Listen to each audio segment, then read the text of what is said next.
Wabarakatuh. Bapak dan Ibu sekalian, terima kasih sudah hadir di kelas Forgiveness Therapy. Teh Hesti hatur nuhun, Kang Adang, ini kami dari Lembaga Kesehatan Mental Indonesia. Perkenalkan, saya Hena Rustiana, dan ada juga di sini tim risetnya dari KMI, Teh Hesti Albastari, dan Dewan Pembina KMI, Kang Adang Adha, dan juga ada Teh Risa Wiratmasari selaku Wasekjen Kesehatan Mental Indonesia. Bapak dan Ibu sekalian, izinkan saya memperkenalkan Kesehatan Mental Indonesia terlebih dahulu. Jadi lembaga kami ini lembaga yang bergerak di bidang sosial dan kebencanaan.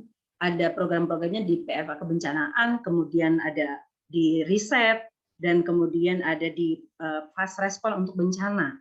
Kemudian ada di society juga, sosial, kemudian ada di untuk kesehatan mental remaja dan urban. Kami punya visi dan misi untuk tidak hanya si kesehatan mental ini menjadi terliterasi oleh masyarakat Indonesia, tapi juga sudah terinklusi dalam kehidupan sehari-hari sehingga meningkatkan perilaku sehat mental. Karena ini penting sekali untuk bisa kita capai dan kita gapai gitu. Dan salah satunya program hari ini adalah untuk menggapai itu.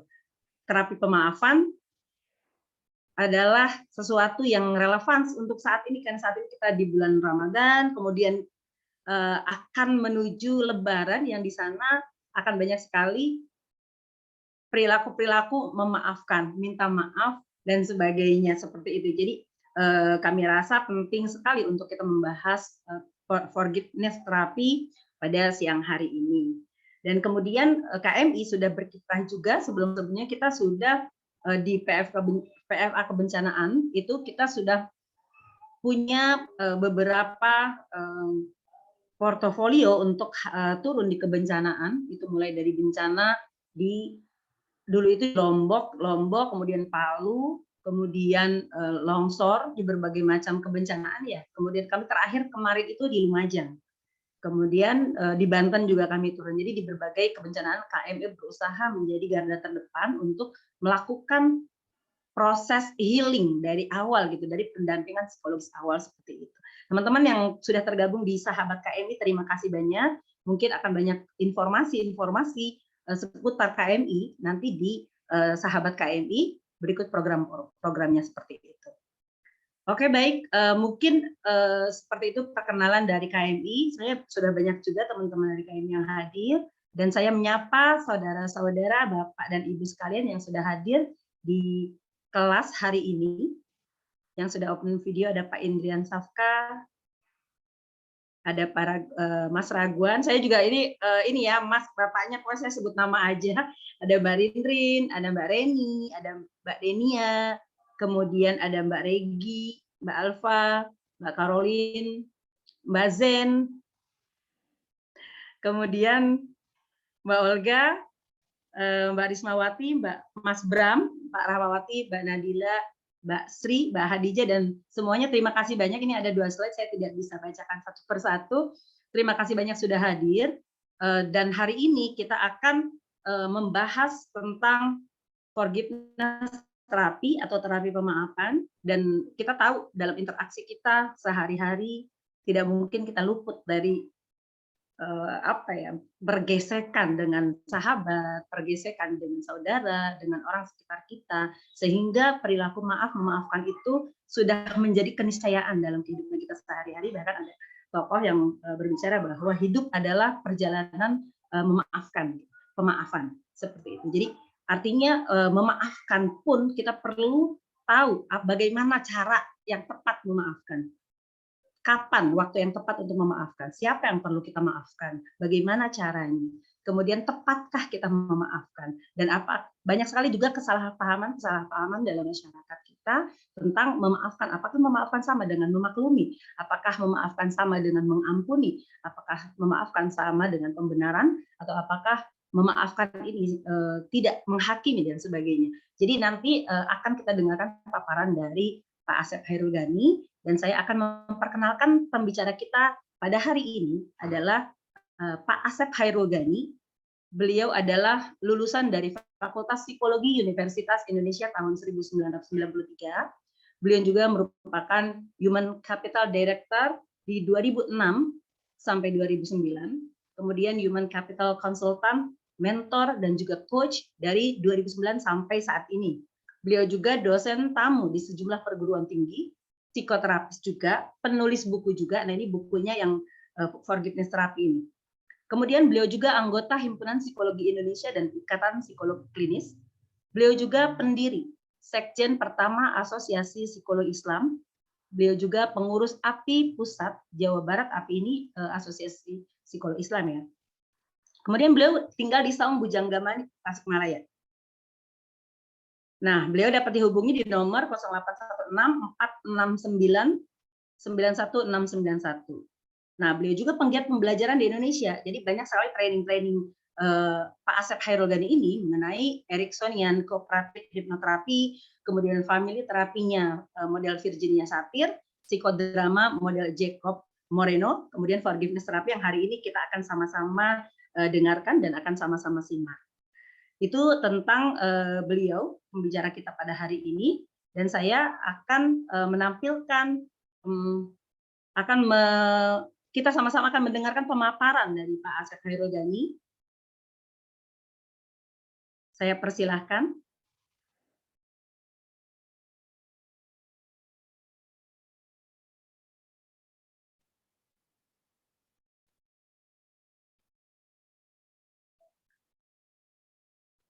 Suaranya.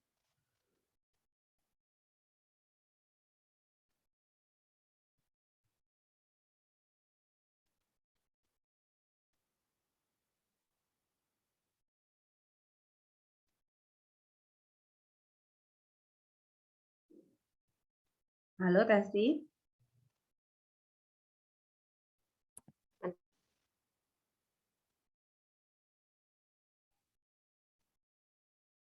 Mendiskusikan tentang tema pemaafan ini pada waktu Ramadan ini. Oke, diulang dari awal. Mohon maaf, mohon izin Bapak dan Ibu, saya ikut menyampaikan ini pemaparan dari Pak Asep Khairul Ghani berupa video. Nanti kita akan simak sama-sama video beliau. Nanti setelah selesai pemaparan, jika ada pertanyaan, nanti boleh langsung di kolom chat, ditulis di kolom chat, atau langsung raise hand, seperti itu. Jadi kita dengarkan sama-sama karena beliau baru akan masuk di 16.30 di kelas kita. Suaranya Teh Hesti belum jelas?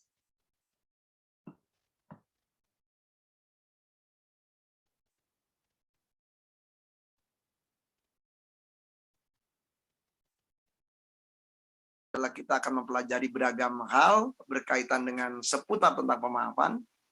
Apa sih sesungguhnya yang dimaksud dengan pemaafan? Kenapa kita barangkali penting untuk melakukan kegiatan pemaafan? Nah, kemudian juga apa upaya-upaya yang perlu kita lakukan gitu, supaya kita mampu melakukan kegiatan pemaafan, dan terpenting juga adalah bagaimana sesungguhnya adalah melakukan proses pemaafan itu sendiri. Nah, karena itu kita insya Allah mempunyai waktu sampai 17.30, jadi akan nanti saya mulai dengan paparan, dan setelah itu kita akan banyak waktu kita adalah untuk berdiskusi, untuk tanya jawab. Dan diskusi dan tanya jawab Anda ini adalah bisa nanti Anda tulis di chat. Jadi kalau misalnya Anda sedang paparan ini, Anda bisa mengajukan pertanyaan-pertanyaan itu. Atau Anda juga adalah bisa nanti adalah angkat tangan atau raise hand ya, pada waktu Anda melakukan atau moderator memberikan sesi tanya jawab.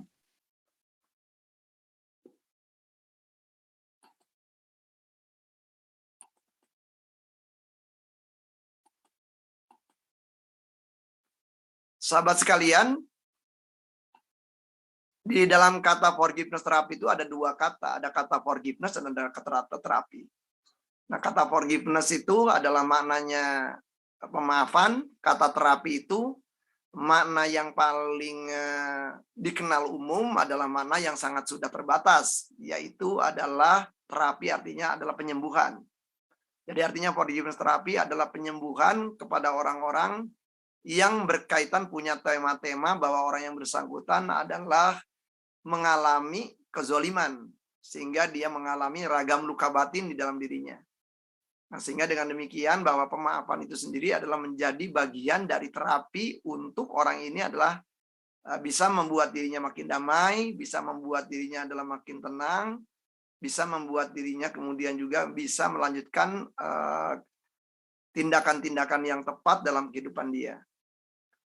Nah, sahabat-sahabat sekalian, tentunya saja kita ada kata dalam bahasa Inggris adalah forgive, ada dalam bahasa Arab afun atau afu, dan saya yakin kita juga yang seringkali membaca Asmaul Husna, kita akan menemukan kata al-afu itu adalah menjadi salah satu nama dari nama-nama Allah. Kemudian juga ada yang namanya dalam bahasa Indonesia maaf. Dan saya sebagai orang Sunda menggunakan istilah hampura.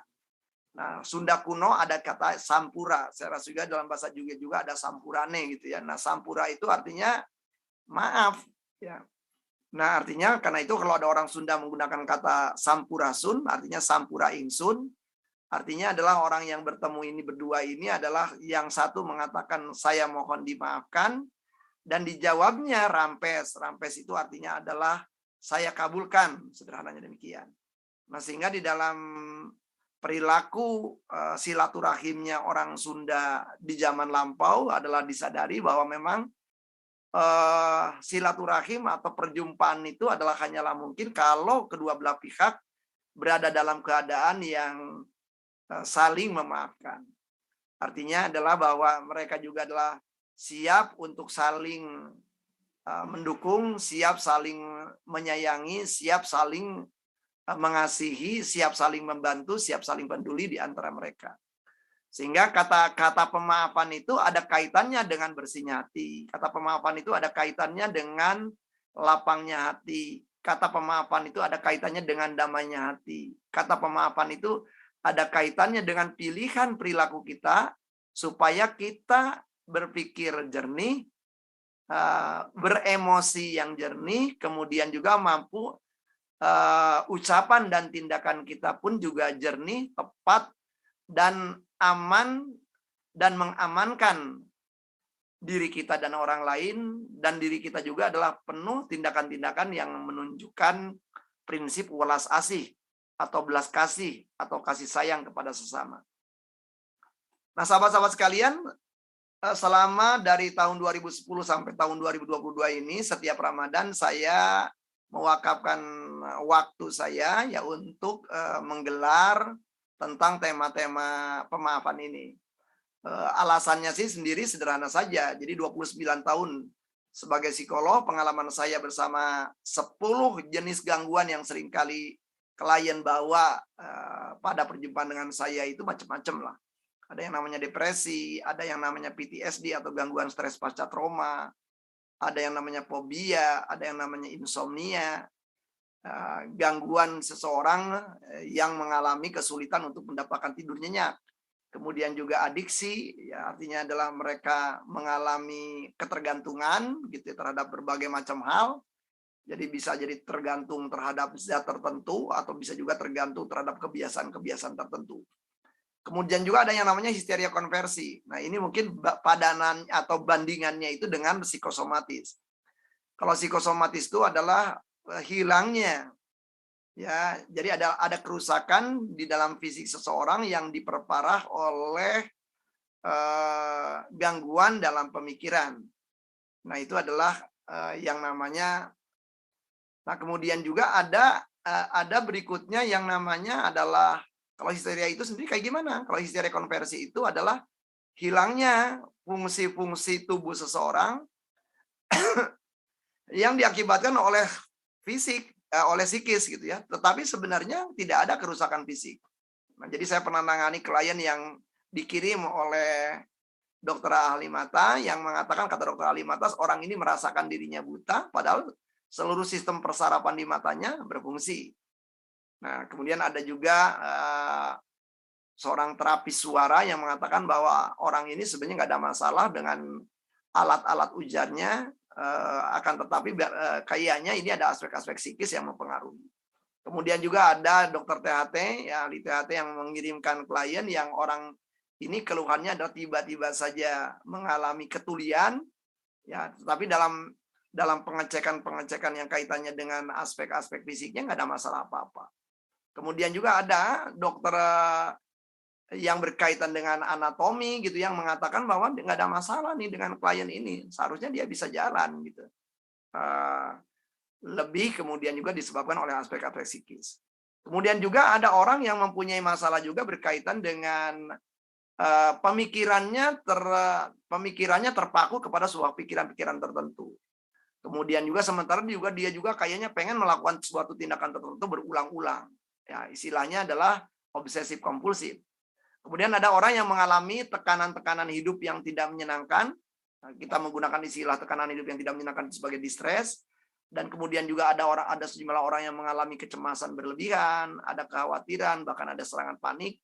Dan beberapa dokter dari dokter spesialis jantung juga ada yang mengirimkan klien yang menurut mereka adalah bahwa klien ini perlu mendapatkan dukungan psikologis supaya terapi-terapi yang berkaitan dengan fisik jantung mereka itu bisa mereka lakukan. Nah, saya ngelihat bahwa walaupun nama-nama diagnosanya berbeda, tetapi ketika ketemu dengan klien-klien ini, ada ciri-ciri yang mirip, yaitu adalah ada pengalaman-pengalaman yang tidak nyaman di dalam hidupnya. Nah, pengalaman-pengalaman yang tidak nyaman itu berkaitan dengan pengalaman-pengalaman pernah mengalami kezoliman, pernah mengalami perilaku tidak adil yang dilakukan oleh seseorang. Nah, seseorang itu siapa? Ya, bisa macam-macam seseorang itu. Seseorang itu adalah bisa berupa saudaranya, bisa berupa kemudian kakaknya atau adiknya, bisa juga ayahnya, ibunya, bisa ayah tirinya, ibu tirinya.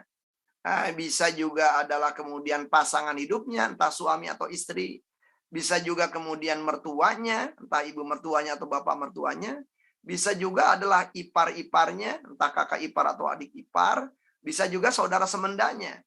Nah, bisa juga gitu adalah rekan kerja, mitra kerja. Bisa jadi kalau dia adalah dagang berarti pelanggannya. Bisa jadi juga adalah bosnya, atasannya. Nah, jadi pembuat kezoliman itu bisa macam-macam orangnya. Dan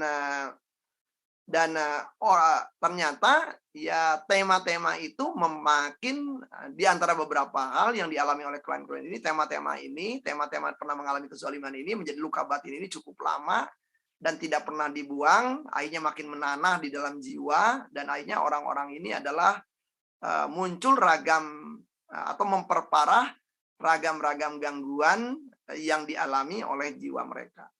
Nah, karena itu ujung-ujungnya walaupun orang ini datang dengan ragam cerita gitu, ujung-ujungnya bahwa pemaafan bisa dipakai sebagai alat bantu untuk menyembuhkan mereka dari gangguan-gangguan yang mereka alami.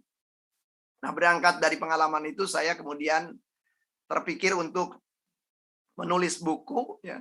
Dan jadi nanti bagi teman-teman yang memang memerlukan buku ini, kontaknya akan saya berikan kepada moderator atau Anda bisa bertanya kepada moderator penyelenggara kegiatan ini. Nah, apa yang menarik gitu ya dari pertemuan-pertemuan saya dengan survivor. Nah, survivor ini atau penyintas ini ada istilah saya kepada orang-orang yang pernah mengalami kezoliman dari seorang dan belum tuntas. Apa yang mengejutkan adalah bahwa mereka menduga, ya. Jadi mereka menduga. Jadi dugaan mereka adalah bahwa survivor menyangka bahwa yang namanya rasa sakitnya akan hilang dengan kesialan, dengan kesusahan, dengan kesengsaraan, atau kematian si pelaku. Nah, ini ada dugaan. Jadi mereka itu begitu. Jadi saya itu udah dizalimi seseorang, kayaknya nih rasa sakit hati saya ini kayaknya nggak akan hilang nih gitu ya. Selama kayaknya yang menyakiti saya belum sengsara. Nah, ini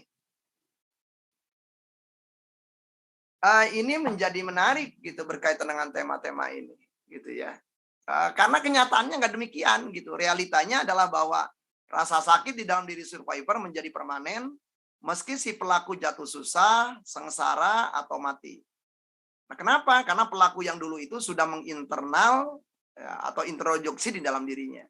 Nah, jadi ada istilah kita dalam bahasa Indonesia itu orang itu menghantui diriku. Nah, menghantui itu artinya berarti di dalam pikiran kita, di dalam benak kita, ingatan kita terhadap orang itu adalah makin lama makin mantep lah gitu.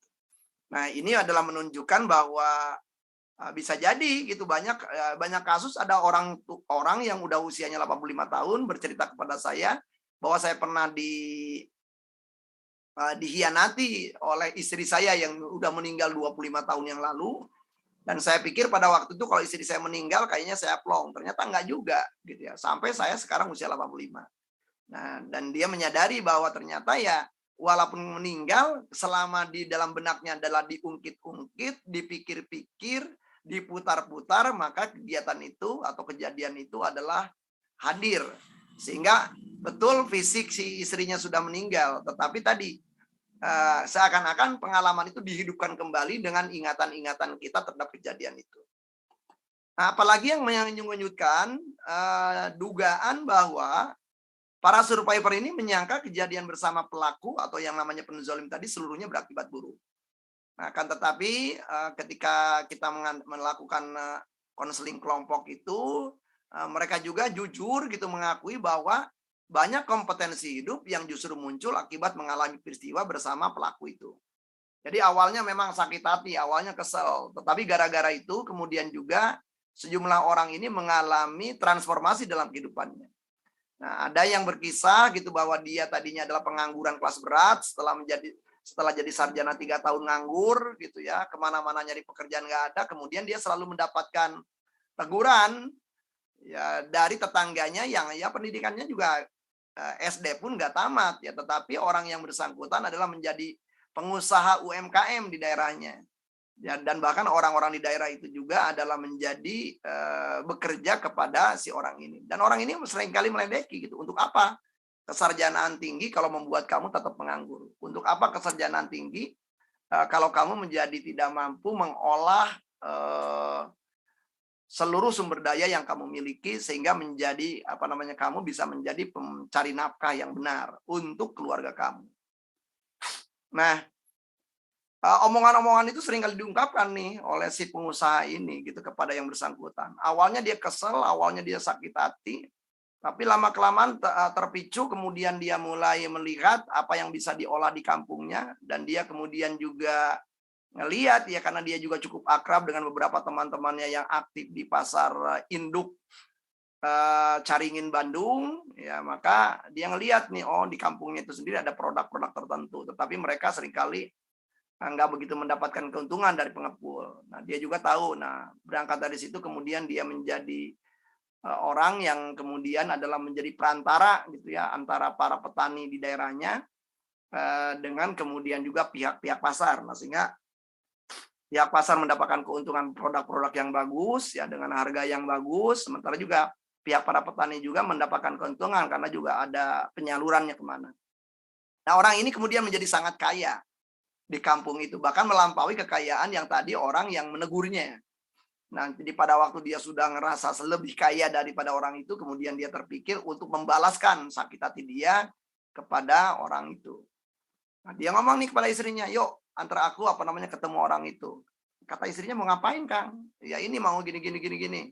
Mau membalaskan sakit hatiku dulu. Kata istrinya, untuk apa? Anggap aja gini, justru Akang harusnya berterima kasih ke dia. Emang kenapa? Kok berterima kasih? Anggap aja kalau dia tidak menghina Akang, apa yang terjadi? Akang jangan-jangan dari dulu sampai sekarang adalah cuman bawa-bawa ijazah kemana-mana dan tetap nganggur. Coba, apa yang membuat Akang kemudian juga terpicu menjadi sekarang ini? Kan gara-gara ada omongan dia. Jadi tanpa disadari omongan dia itu adalah omongan yang membangunkan Akang sehingga Akang sukses seperti ini. Nah, coba renungkan dulu, kata istrinya. Nah, si suaminya ini merenung, benar juga nih apa kata istrinya. Ya kalau gitu apa yang harus kita lakukan? Ya kita berterima kasih kepada dia. Kalau perlu kita membawa hadiah-hadiah yang baik, hadiah yang disukai oleh si suaminya, si istrinya, anak-anaknya. Kalau perlu kita cari dulu dan kita datangi mereka. Nah, jadi tidak semua pengalaman-pengalaman buruk itu menurut para survivor memberikan seluruhnya efek buruk kepada mereka. Jadi banyak juga keterampilan-keterampilan hidup baru yang justru dimiliki oleh mereka. Nah, sahabat-sahabat sekalian, apalagi hal yang mengejutkan lainnya adalah bahwa mereka menyangka bahwa dengan cara seperti itu adalah dapat hidup bahagia. Sehingga kalau kita nanya kepada mereka, mereka inginnya apa gitu ya, mereka menjawabnya adalah saya ingin hidup bahagia. Nah, tetapi ingat, orang-orang yang selama ini adalah memendam luka batin, berarti dia terbiasa berada dalam pendaman luka batin, berarti dia juga terbiasa dengan cara berpikir yang membuat batin terluka. Dan mereka juga menjadi sangat tidak nyaman. Nah, jadi ini yang barangkali menjadi tantangan gitu ya, adalah bagi orang-orang yang ingin bahagia tetapi masih memendam kekesalan, masih memendam ketidaknyamanan dengan seseorang. Dengan kata lain ya sangat tidak mungkin lah kalau misalnya orang ingin bahagia dengan cara seperti itu. Ya. Nah, jadi realitanya tidak mungkin tuh. Jadi selama cara yang mereka melakukan mengindikasikan ketidakbahagiaan, justru mereka pertahankan. Ya, selama melakukan rute yang sama, ya hasilnya pastinya sama. Nah, karena itu kalau Anda pengen bahagia, berarti nggak bisa gitu. Anda dengan menyimpan dendam, menyimpan marah, menyimpan kecewa, menyimpan nanah di dalam diri Anda sedemikian lama. Nah, sahabat-sahabat sekalian, kenapa memang? Karena bahagia itu menurut Martin Seligman adalah ada kaitannya dengan waktu. Ada waktu di masa lalu, ada waktu di masa kini, dan ada waktu masa depan nih. Yang namanya bahagia itu cirinya adalah puas terhadap masa lalu. Yang kedua, cirinya adalah mampu menikmati masa kini. Yang ketiga, cirinya adalah semangat menghadapi masa depan. Nah, otomatis yang namanya orang-orang yang tidak pemaaf itu atau yang menyimpan dendam di dalam hati itu, ya, itu adalah otomatis juga menjadi sangat sulit dia untuk bahagia karena mereka seringkali mempermasalahkan masa lalu. Jadi artinya jangankan puas terhadap masa lalu, mereka selalu mempermasalahkan masa lalu, dia selalu menyesali masa lalu. Dan orang ini juga sulit untuk menikmati masa kini karena mungkin Anda pernah ketemu dengan orang yang seringkali kalau ketemu sama dia yang dia bicarakan selalu masa lalu, selalu ngungkit-ngungkit masa lalu. Nah, artinya dia tidak sempat menikmati kekinian gitu karena kini pun adalah perpanjangan dari masa lalu. Nah, dan orang-orang seperti ini juga seringkali juga mengabaikan ajakan-ajakan untuk mengubah sesuatu sehingga dia masa depannya berhasil. Nah, sehingga seringkali adalah justru tidak mengalami kesemangat untuk menghadapi masa depan. Nah, ini artinya dengan ini adalah kita berarti penting untuk menyadari bahwa sangat sukar ya seseorang yang mengatakan ingin bahagia gitu ya, ingin bahagia apabila di dalam benak mereka, apabila di dalam diri mereka masih ada hal-hal yang ngeganjel, masih ada hal-hal yang ngegrundel, masih ada luka-luka batin di dalam diri. Nah, sahabat-sahabat sekalian, kita lanjutkan. Nah, penting kiranya bagi kita semuanya memahami tentang apa sih yang dimaksud dengan pemaafan itu. Karena ternyata juga banyak terjadi di kalangan-kalangan klien saya, di kalangan masyarakat juga adalah salah paham tentang pemaafan. Sehingga banyak tuh yang mengatakan saya sudah memaafkan, tapi memaafkan pakai tapi itu menunjukkan belum terjadi pemaafan. Nah, apa yang dimaksud dengan pemaafan? Mari kita cermati. Ada 3 ciri dari pemaafan. Ciri yang pertama bahwa seseorang secara rasional menentukan bahwa ia diperlakukan tidak adil. Jadi misalnya Anda menganggap bahwa orang-orang tertentu melakukan ketidakadilan pada Anda. Entah memarahi Anda nggak jelas, nggak tanpa ada alasan. Kemudian mereka tiba-tiba menyerang Anda. Mereka bisa jadi mengambil harta atau benda yang Anda miliki gitu ya. Nah, ketika Anda menyadari betul nih ya bahwa ada orang yang memperlakukan saya dengan tidak adil. Nah, pada saat itu sebenarnya Anda mungkin bisa saja gitu ya melakukan hal yang serupa, membalas orang dengan hal yang serupa atau memberikan tanggapan yang serupa dengan apa yang dilakukan orang itu kepada Anda. Nah, tetapi justru Anda mengabaikan nih. Artinya adalah Anda justru tidak melakukan tindakan yang seperti dilakukan orang itu. Anda mengabaikan untuk melampiaskan dendam dan tanggapan sejenis. Dan Anda berusaha keras menanggapi pembuat kesalahan didasari prinsip moral belas kasih. Yang meliputi apa saja? Yang pertama adalah perasaan kasihan. Jadi pada waktu ada orang yang melakukan pelanggaran itu sebenarnya ada perasaan kasihan gitu kepada orang itu. Ya, kenapa? Kenapa dia kok terjebak ke dalam perilaku itu? Padahal ada perilaku lain kalau toh memang dia ingin menyampaikannya kebutuhan-kebutuhan tertentu kepada saya. Yang kedua ada penghargaan tanpa syarat. Jadi artinya adalah kalau saya misalnya saja yang saya mau menghargai dia apabila dia misalnya saja baik sama saya. Saya mau menghargai dia apabila dia memperhatikan saya. Saya mau menghargai dia bila dia peduli sama saya. Nah, itu adalah penghargaan tanpa syarat begitu. Tetapi bersyarat ya. Berarti penghargaan tanpa syarat selama dia manusia dan dia mempunyai harkat martabat, terlepas apapun dia pernah berbuat buruk sama saya, maka saya tetap menghargai dia. Yang ketiga adalah murah hati. Ya, murah hati itu berarti Anda mau melakukan pemberian. Anda mau misalnya membantu dia, Anda mau membantu orang yang bersangkutan, minimal dalam bentuk doa gitu kepada orang yang bersangkutan, memberikan dalam bentuk doa kebaikan untuk yang bersangkutan. Yang berikutnya adalah cinta moral. Nah, apa yang dimaksud dengan cinta moral ini adalah bahwa Anda ada rasa kasih sayang di dalam diri Anda, dan rasa kasih sayang itu sendiri adalah terwujud karena Anda menyadari bahwa dia pun adalah manusia yang perlu mendapatkan kasih sayang dari Anda. Kelakuan-kelakuan buruk orang itu kepada Anda menunjukkan bahwa orang itu kehilangan rasa kasih sayang di dalam dirinya, sehingga penting mendapatkan cinta kasih dari kita. Dan ingat teman-teman bahwa pada waktu Anda tidak pemaaf, pada waktu Anda sedang mengalami luka batin, sebenarnya berarti yang sedang terpuruk adalah Anda, yang sedang sakit adalah Anda, yang sedang menderita adalah Anda. Nah, berarti penting juga mengartikan bahwa menanggapi pembuat kesalahan, karena kita juga salah. Apa kesalahan kita?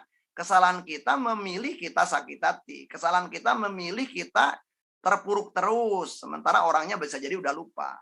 Kesalahan kita adalah melanjutkan kezaliman itu terasa di dalam diri kita berlama-lama. Kesalahan kita adalah kita membuat diri kita makin sengsara, bahkan kita terjebak nunggu orang yang bersangkutan datang supaya kesengsaraan ini seakan-akan hilang. Nah, itu juga adalah kesalahan-kesalahan yang harusnya nggak usah kita lakukan. Jadi kalau kita tahu ada orang yang berbuat zalim, harusnya kita tidak bersepakat dengan orang yang bersangkutan untuk menindaklanjuti kezaliman yang kita alami. Nah, karena kita juga adalah melakukan kekeliruan terhadap diri kita, ya dengan cara tadi bersepakat, ya walaupun tanpa kesepakatan gitu ya, melanjutkan kezaliman orang itu yang dulunya orang itu yang zalim, sekarang kita yang justru melakukan pengulangan kezaliman dari orang itu. Nah, karena itu berarti kita perlu kasih sayang kepada siapa? Kepada diri kita, karena ternyata yang ikut zalim juga, yang ikut tidak adil juga adalah diri kita. Nah, karena pada waktu kita ada rasa marah, rasa kecewa, rasa dendam, sebenarnya kita penting tuh mendapatkan belas kasih. Jadi penting kita mempunyai perasaan kasihan kepada siapa? Kepada diri kita sendiri. Penting kita menghargai diri kita, karena selama kita terpuruk seringkali kita tidak menghargai diri kita. Kalau ada orang yang menghina kita, seakan-akan penghinaan orang itu benar. Padahal kalau kita sayang sama diri kita, peduli amat dia menghina apa. Aku tidak seperti apa yang dia hinakan. Nah, penting juga kita murah hati pada diri kita. Dalam bentuk apa? Dalam bentuk tadi membuat diri kita nyaman, membuat diri kita bahagia, justru tidak membuat diri kita makin sengsara.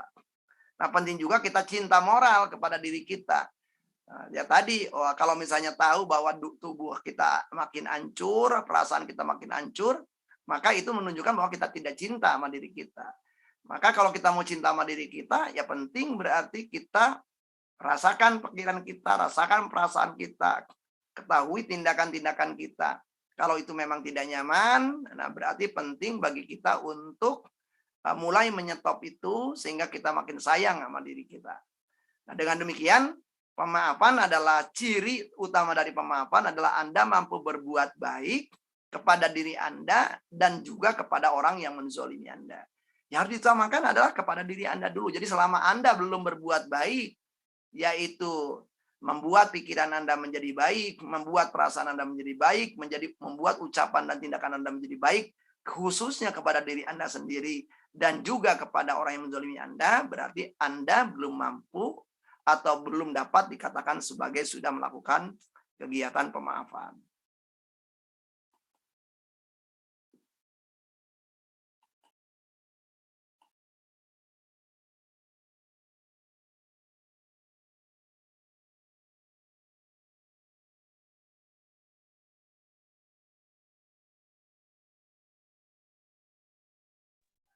Teh Hesti, punten videonya menghilang.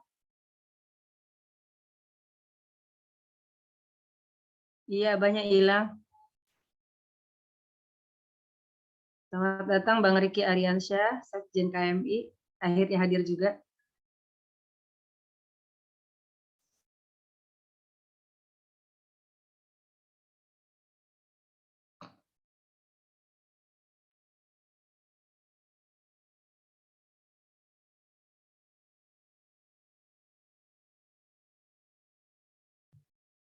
Mohon maaf teman-teman atas ketidaknyamanannya. Mudah-mudahan kita tetap bisa fokus dan tetap bisa bahagia ya sambil menanti azan maghrib. Jadi kita jalani training mari ini. kita lanjutkan.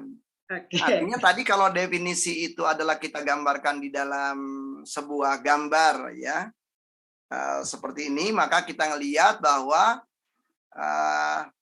berarti kalau seseorang itu memaafkan itu seakan-akan berarti misalnya ada seorang yang merah ini melakukan kezaliman kepada Anda, ya, berarti Anda menanggapinya dengan cara yang positif.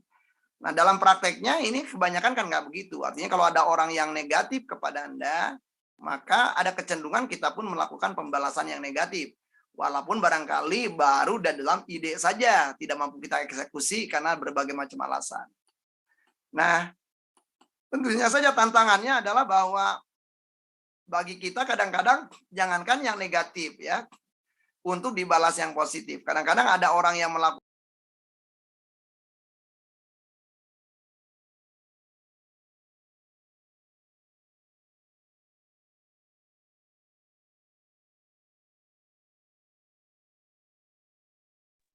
Ini hari ini memang sinyalnya luar biasa menggemaskan gitu tadi. Anda tahu dalam Al-Quran, bahkan di dalam sejumlah hadis dinyatakan bahwa orang yang bisa kemudian menanggapi orang lain ya yang berbuat buruk dengan cara kebaikan justru adalah mendapatkan tingkat yang relatif tinggi gitu ya di hadapan Allah Subhanahu wa taala.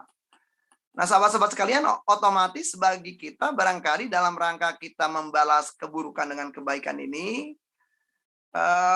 penting barangkali bagi kita untuk berlatih gitu ya, berlatih untuk memindahkan respon kita dari yang negatif ke yang positif. Walaupun ini tentunya saja bagi sejumlah orang pastinya nggak mudah. Nah, kenapa nggak mudah? Karena cara berpikir tadi itu cara berpikir reaktif. Artinya adalah kita menunggu dulu gitu orang lain melakukan tindakan apa kepada kita. Nah, selama kita reaktif seperti itu, tentunya saja menjadi sangat sulit bagi kita untuk melakukan kegiatan-kegiatan pemaafan. Nah, otomatis kalau kita mau berguru, ya, mau belajar dari para nabi yang diutus Allah kepada kita, dari petunjuk-petunjuk Allah di dalam Al-Quran melalui kisah-kisah para nabi, maka para nabi itu inisiatif, artinya inisiatif mereka adalah berbuat baik. Ya. Jadi mereka berbuat baik, terbiasa berbuat baik, senang berbuat baik. Sehingga pada waktu orang lain berespon negatif sama mereka atau berespon positif, nggak begitu memberikan pengaruh apa-apa. Nah, sehingga mereka nyaman-nyaman saja karena mereka sudah terbiasa berbuat baik. Nah, sehingga kalau ada nanya, apa sih rumusnya untuk jadi pemaaf? Belajarlah senang untuk berbuat baik. Belajarlah untuk ikhlas berbuat baik. Belajarlah kemudian berbuat baik selalu. Jadi kalau misalnya, sehingga tanggapan yang ada keluar dari diri kita cumanlah perbuatan baik. Sahabat-sahabat sekalian, mari kita lanjutkan. Nah, ini yang barangkali adegan yang sering kali terjadi di kita. Jadi ya, pada waktu seseorang melakukan kezaliman kepada kita. Nah, ini saya ilustrasikan ada seorang bos yang menegur anak buahnya. Karena anak buahnya ini adalah keliru dalam membuat sebuah laporan. Dan si bos ini adalah sedemikian marah karena si bos sudah memberikan waktu cukup panjang, dan kalau anak buahnya ini tidak mengerti juga menyiapkan ruang diskusi, tapi juga tidak pernah datang nih si anak buah ini. Dan pada waktu laporan itu diberikan, dan laporan itu banyak kekeliruan-kekeliruan. Dan kemarahan itu diungkapkan dalam waktu cuma 1 menit. Nah, dan si anak buah ini tentunya saja pada waktu dimarahi itu ada pikiran-pikiran tertentu yang muncul. Ya misalnya saja mungkin si bos ini jahat, si bos ini kayaknya juga nggak mengerti saya, si bos ini nggak mengerti kesulitan saya. Ya bisa jadi ada omongan-omongan di dalam batinnya sendiri gitu yang tidak didengar otomatis oleh si bos. Nah bisa jadi juga ada beberapa perasaan. Nah perasaan itu ada kaitannya adalah feel in the body, atau perasaan-perasaan yang muncul di dalam tubuh, atau bisa juga perasaan itu adalah nama emosi tertentu.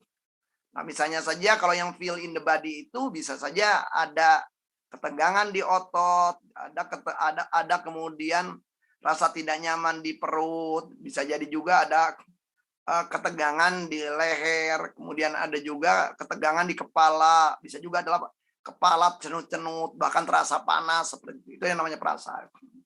Dan kalau orang yang memberikan namanya, oh ada kesal, ada kecewa, ada marah, gitu ya, ada malu di situ. Kemudian juga bisa jadi juga pada waktu berada di dalam ruangan si bos ini, ada tindakan yang sudah terpikirkan oleh si anak buah ini.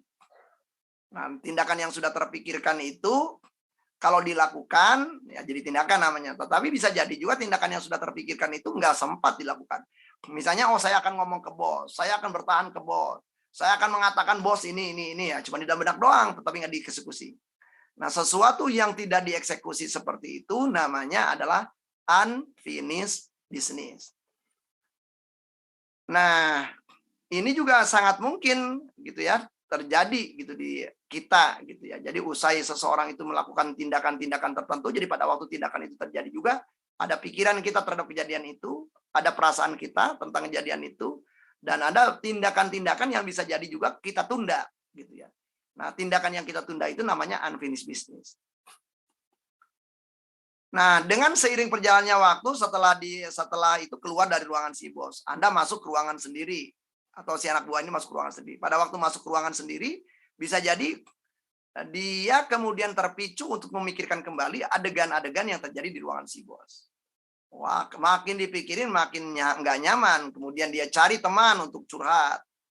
Makin curhat sama teman, karena temannya juga adalah yang dicari teman curhatnya juga adalah orang yang pernah dimarahin bos, malah bukan makin berkurang, ya makin nambah gitu rasa kesel, rasa kecewa sama si bos.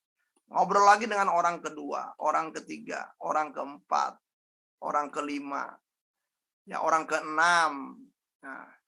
Nah, dan kalau kita lihat berarti orang ini melakukan usaha. Nah, usaha itu kalau di dalam fisika satuannya joule. Nah, jadi pada waktu awal dia menahan tadi, itu misalnya anggap aja 10.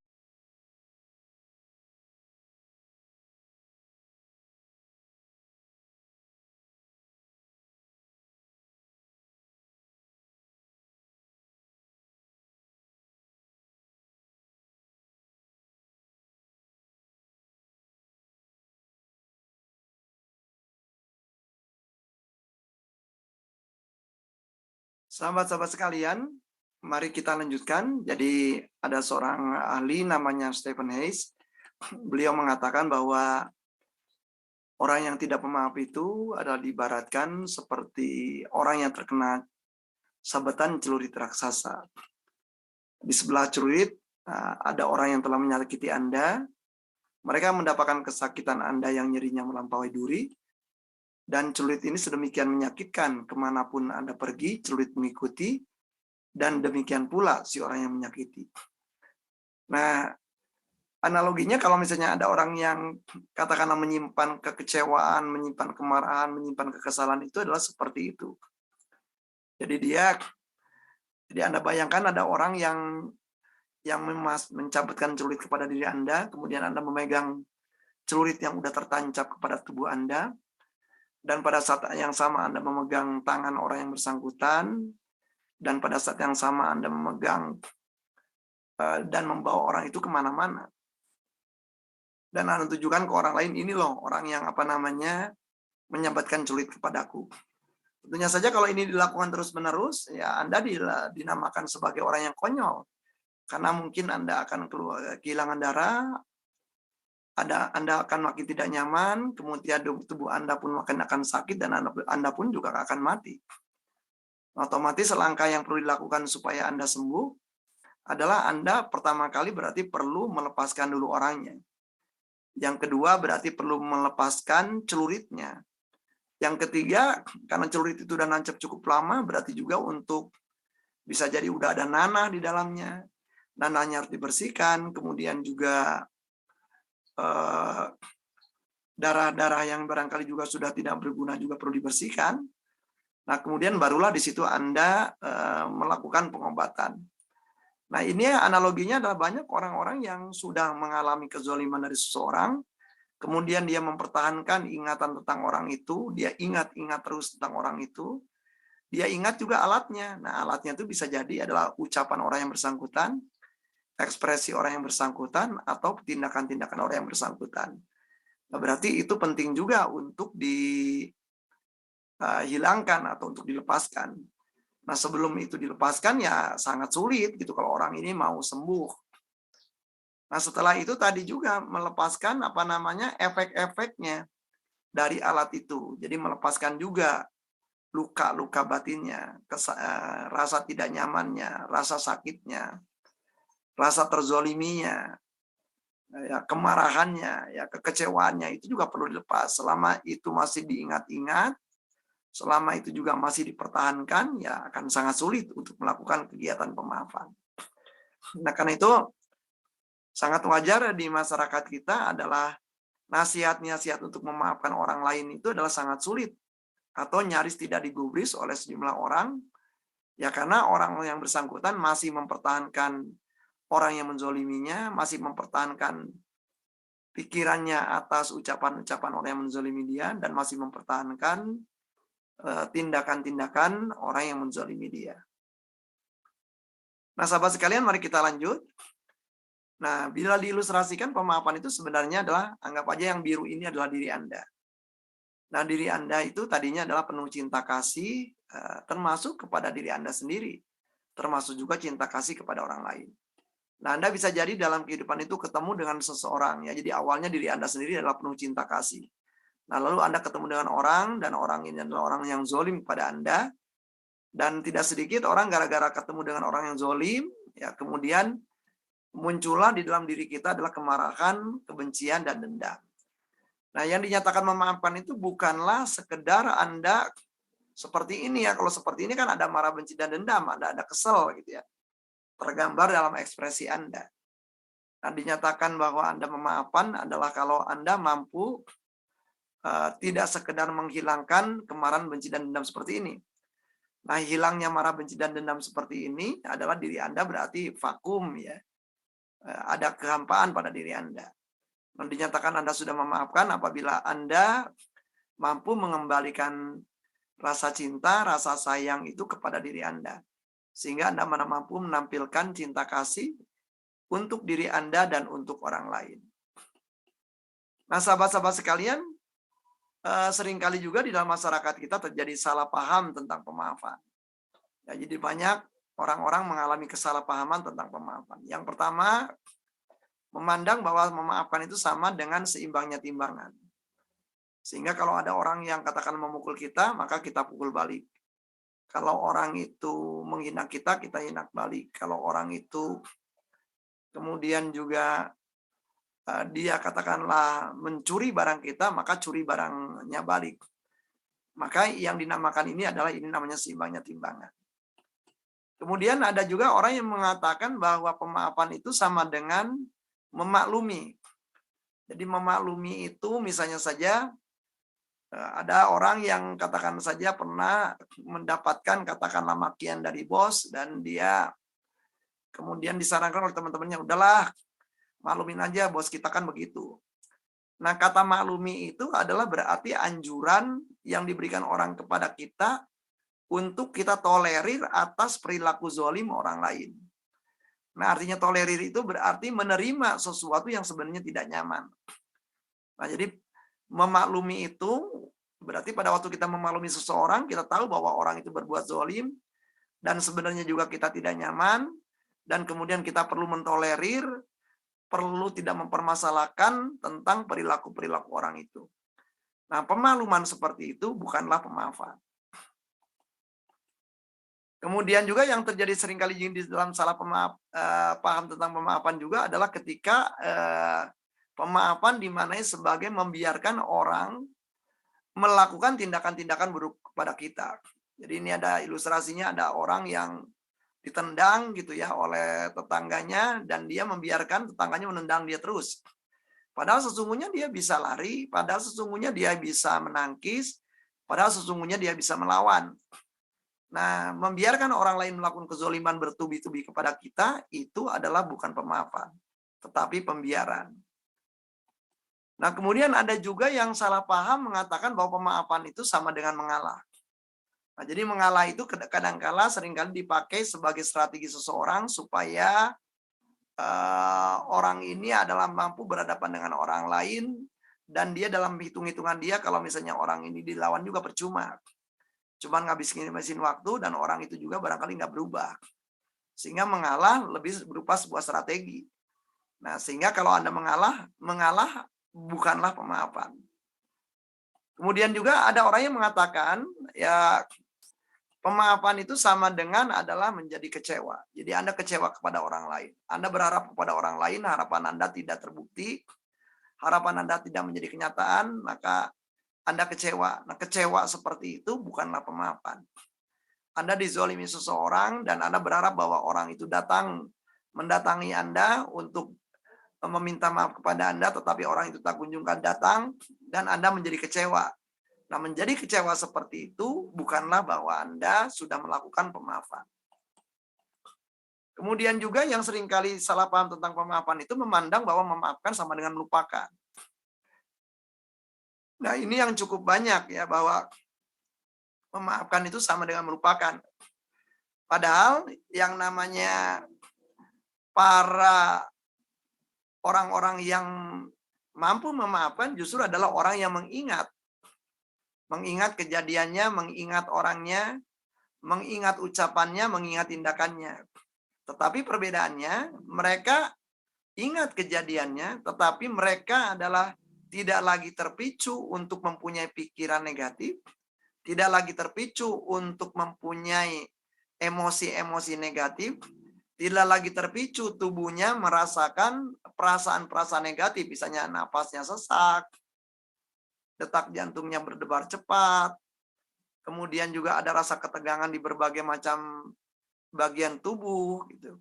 Nah, ketika orang ini mengingat tetapi tidak mengalami efek-efek yang tidak nyaman di tubuhnya akibat mengingat pengalaman-pengalaman kezoliman yang dilakukan oleh seseorang, dan dia mampu membuat pemikirannya positif terhadap si pelaku, dan dia mampu emosinya menjadi minimal netral, dan dia juga mampu menanggapi si pelaku dengan hal-hal yang lebih baik, ya lebih positif, maka itu dinyatakan pemaafan.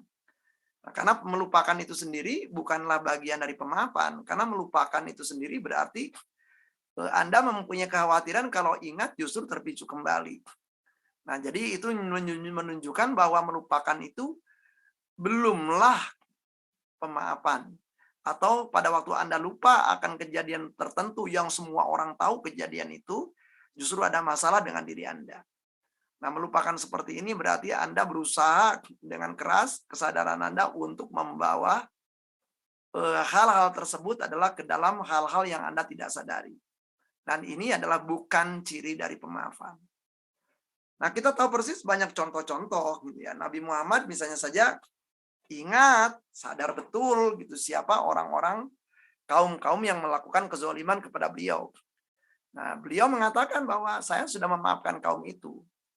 Nah, artinya berarti beliau ingat tentang kejadian-kejadiannya, beliau ingat tentang kata-kata kaum itu, beliau ingat tindakan-tindakan kaum itu, tetapi beliau tidak terbersit untuk mempunyai pemikiran negatif, untuk mempunyai perasaan-perasaan negatif, atau untuk mempunyai tindakan-tindakan negatif kepada kaum itu. Atau contoh di dalam masyarakat Indonesia, ya di antara Anda mungkin kenal seseorang yang namanya Buya Hamka.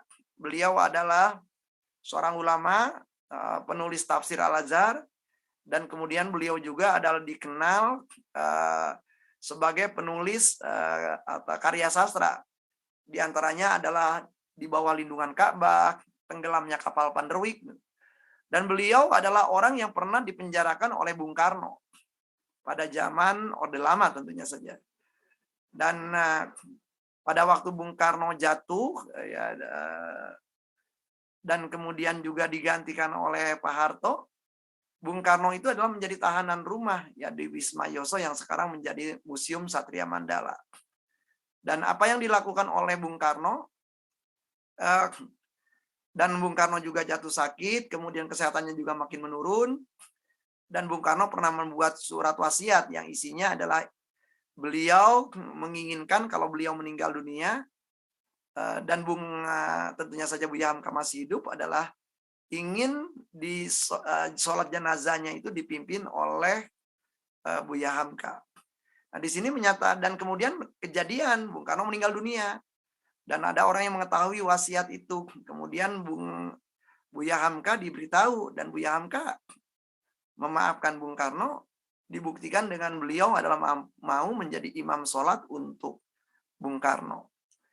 Nah, ini adalah berarti bahwa pemaafan adalah Anda ingat kejadiannya, tetapi dengan ingat kejadian itu, Anda tidak lagi terpicu pikiran negatif, tidak terpicu lagi ucapan negatif, dan tidak terpicu lagi perasaan-perasaan negatif terhadap orang itu. Kemudian juga salah paham yang seringkali terjadi di sebagian masyarakat kita adalah memandang bahwa pemaafan itu sama dengan pemusatan pada diri. Nah, jadi adalah yang penting adalah diri saya gitu ya. Udahlah, nggak pedulilah apa yang dilakukan orang lain. Yang paling penting diri saya nyaman.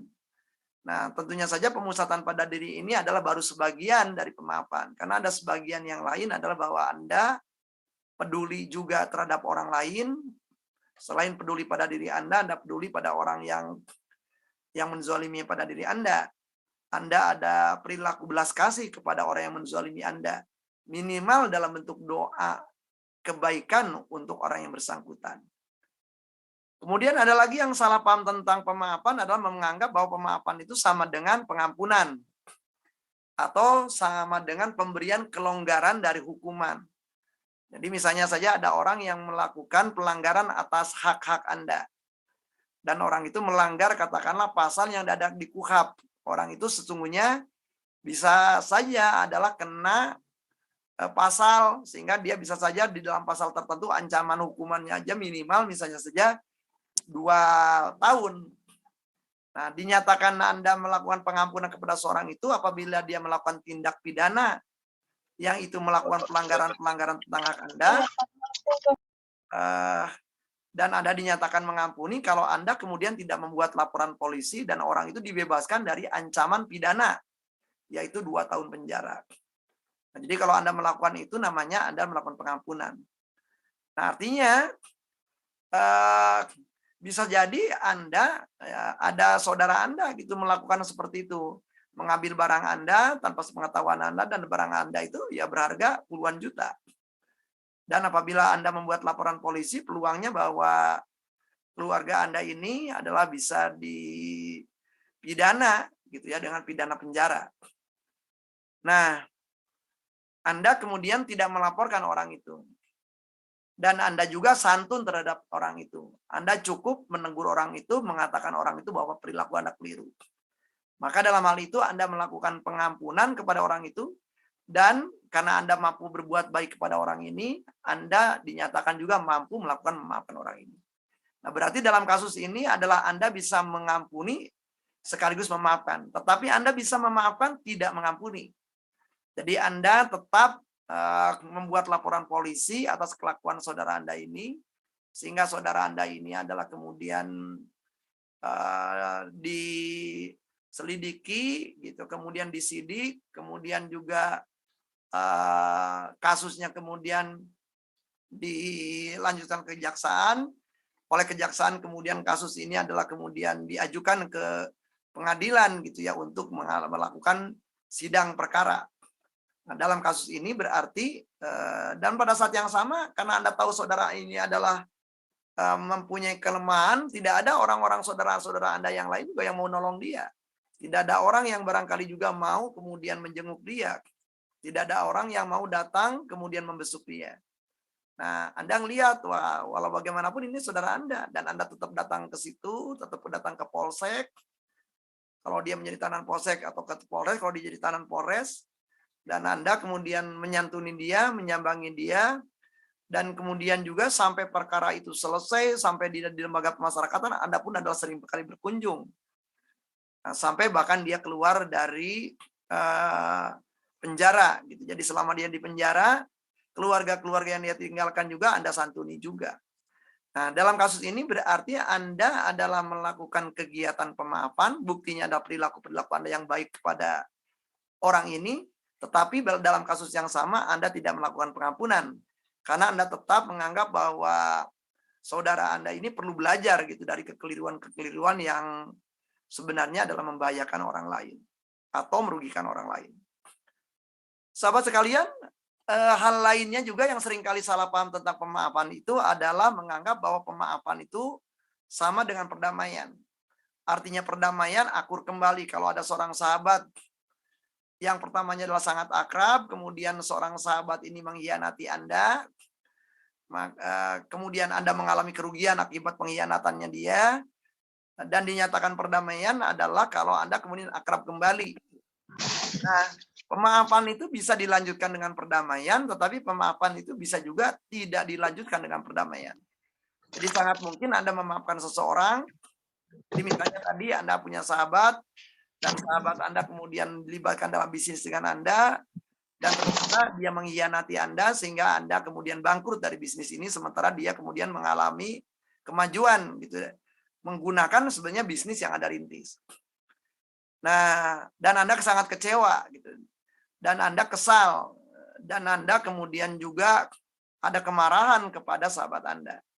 Nah, di satu titik kemudian Anda mengambil sebuah keputusan untuk memaafkan. Nah, sehingga Anda buktinya memaafkan adalah Anda tetap memandang dia sahabat Anda. Kalau dia mengalami kesulitan, Anda membantu dia, tetapi Anda enggan untuk kemudian berbisnis bareng lagi dengan orang itu. Nah, dalam hal ini berarti Anda tidak akrab kembali. Nah, dalam hal ini Anda tidak melakukan perdamaian dengan sahabat Anda, tetapi Anda memaafkan dia. Buktinya memaafkan adalah Anda apa? Tidak ada satu hal di dalam diri Anda, ingatan-ingatan buruk terhadap teman Anda. Tidak ada hal pikiran-pikiran buruk terhadap teman Anda. Tidak ada juga rencana-rencana tindakan buruk pada teman Anda. Dan kalau teman Anda meminta tolong Anda pun, selama Anda bisa, Anda masih menolong teman Anda. Nah, dalam hal ini berarti Anda memaafkan teman Anda, tetapi Anda tidak berdamai dengan teman Anda. Nah, sahabat-sahabat sekalian, salah paham lagi yang paling banyak adalah menganggap pembenaran itu atau rasionalisasi sebagai pemaafan. Nah, jadi pembenaran atau rasionalisasi ini bukanlah pemaafan. Pembenaran itu seperti apa? Contohnya, ada seseorang katakan saja memaki-maki Anda. Sebenarnya Anda kesal, Anda kecewa dengan orang-orang itu. Apalagi orang itu Anda tidak kenal. Nah, ketika Anda kemudian juga mengatakan gitu kepada orang lain bahwa wajar orang itu memaki-maki saya, karena tadi itu dulu gini. Wajar orang itu kemudian mengambil barang saya karena gini. Nah, ketika Anda mencari ragam alasan atas terjadinya kezaliman orang lain kepada Anda, dan pembenaran-pembenaran itu atau alasan-alasan itu untuk membenarkan perilaku mereka, maka tindakan seperti itu adalah namanya pembenaran, bukan pemaafan.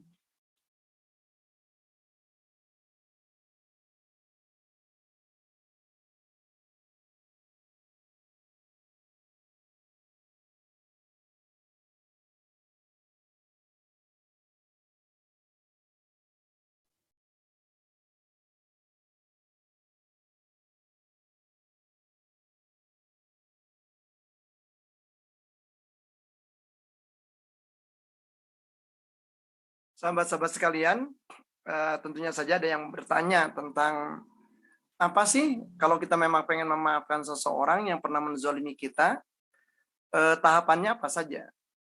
Jadi ada 4 tahapan yang saya ini ambil dari seorang psikolog pendidikan namanya Robert Enright. Ya, dia mengatakan bahwa ada 4 tahapan, yaitu tahapan pertama adalah uncovering, tahapan yang kedua adalah decision, tahapan yang ketiga work, dan tahapan yang keempat adalah deepening. Mari kita pelajari satu persatu. Pertama adalah tahap uncovering. Namanya uncovering artinya berarti adalah membuka cover. Cover itu adalah berarti penutup. Nah, membuka penutup. Jadi membuka penutup ini apa sih yang memang sebenarnya ditutupi dari orang-orang yang memang berada di dalam tema-tema pemaafan. Nah, jadi bisa jadi banyak hal yang masih ditutupi dia. Nah, karena itu untuk mengetahui atau untuk bisa membuka, maka kita anggap aja misalnya saja Anda pernah punya pengalaman dizolimi oleh seseorang. Katakanlah di suatu masa pada waktu Anda masih SD. Maka Anda pilih nih, misalnya saya ingin melakukan pemaafan pada kasus ini. Nah, sehingga Anda mulai dengan tahap uncovering. Nah, untuk bisa tahap uncovering ini, maka Anda menjawab 15 pertanyaan berikut. Nah, 15 pertanyaan berikut itu, yang pertanyaan pertama, ada 3 kelompok pertanyaan. Kelompok pertanyaan pertama berkaitan dengan pertanyaan jurnalistik, yaitu what, who, when, where, why, dan how. Jadi, what berarti apa yang terjadi pada waktu itu, apa saja yang terjadi, kejadiannya apa. Kemudian, who, siapa saja yang terlibat selain saya, ada siapa lagi. Kalau di situ ada saya dan ada orang yang melakukan kezoliman, ada siapa lagi? Apakah ada yang menyaksikan selain saya? Berikutnya adalah what, who, when, kapan terjadinya, persisnya kapan, tanggalnya, harinya, bulannya, jam berapa. Kemudian where, di mana kejadiannya. Kemudian ada pertanyaan berikutnya adalah why. Kira-kira sepengetahuan Anda saat itu apa sih penyebab gitu ya, atau alasan terjadinya kejadian itu. Nah, bisa jadi ada jawaban, bisa jadi tidak juga. Kemudian how itu berarti urut-urutannya atau prosesnya kejadian itu terjadi kayak gimana. Nah, itu Anda tulis gitu ya, jawaban atas pertanyaan itu. Nah, kemudian tahapan berikutnya adalah Anda menjawab 5 pertanyaan yang ada kaitannya. Di kelompok pertanyaan kedua adalah yang kaitannya dengan pengalaman-pengalaman penginderaan. Apa yang Anda lihat, apa yang Anda dengar, apa yang Anda cium, apa yang Anda kecap, apa yang Anda araba, rasakan di tubuh Anda pada waktu kejadian. Silakan Anda tulis. Kemudian 4 kelompok. Jadi pertanyaan yang berikutnya adalah kelompok pertanyaan ketiga, pertanyaan yang berkaitan dengan apa yang dipikirkan, apa yang emosi-emosi apa saja yang muncul dan dirasakan di dalam diri Anda. Kemudian juga tindakan-tindakan apa yang tertunda, baik di dalam pikiran, ucapan, ataupun dalam tindakan real. Yang 4 adalah apa sebenarnya kebutuhan-kebutuhan Anda pada saat itu. Nah, jadi tadi pikiran, apa yang dimaksud dengan pikiran? Apa saja kalimat-kalimat yang ada di dalam benak Anda pada waktu kejadian. Kemudian tadi emosi, emosi apa saja itu pada waktu kejadian? Oh, ada emosi marah, bisa jadi bercampur dengan kecewa, bisa jadi bercampur dengan sedih. Kemudian tadi ada nggak tindakan-tindakan yang tertunda? Tindakan itu bisa jadi di pikiran sudah ada tuh, pengen ngomong sesuatu, tetapi nggak dilakukan. Di dalam pikiran Anda bisa jadi Anda pengen misalnya saja melakukan tindakan tertentu, tetapi Anda tidak lakukan. Nah, berarti di situ ada ucapan yang tertunda, ada tindakan yang tertunda. Tetapi baik ucapan atau tindakan itu sudah terbayang di dalam benak Anda. Nah, berikutnya yang terakhir itu adalah kebutuhan apa? Bisa jadi misalnya Anda pernah dimarahi oleh ayah Anda. Di situ ada ibu Anda. Bisa jadi pada saat itu ada kebutuhan pada diri Anda bahwa ibu Anda menengahi ketika Anda mengomel-ngomel. Bisa jadi juga ibu Anda pada waktu itu setelah ayah Anda kemarahan reda, ibu Anda kemudian mendatangi Anda, mendekati Anda, kemudian membuat Anda tenang. Tetapi itu tidak terjadi. Nah, kalau tahap uncovering ini Anda menjawab 15 pertanyaan tadi, insya Allah Anda bisa menemukan gitu.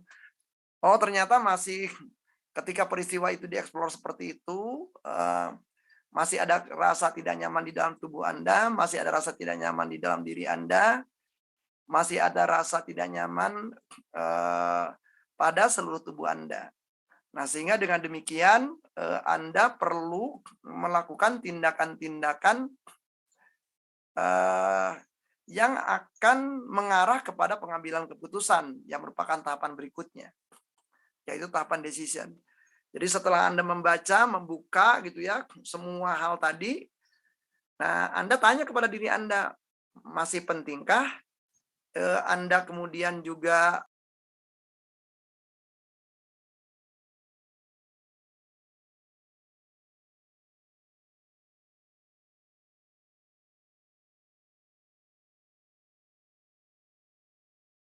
Bapak sekalian, saatnya kita masuk ke dalam tahap berikutnya, yaitu adalah berkaitan dengan tahapan work.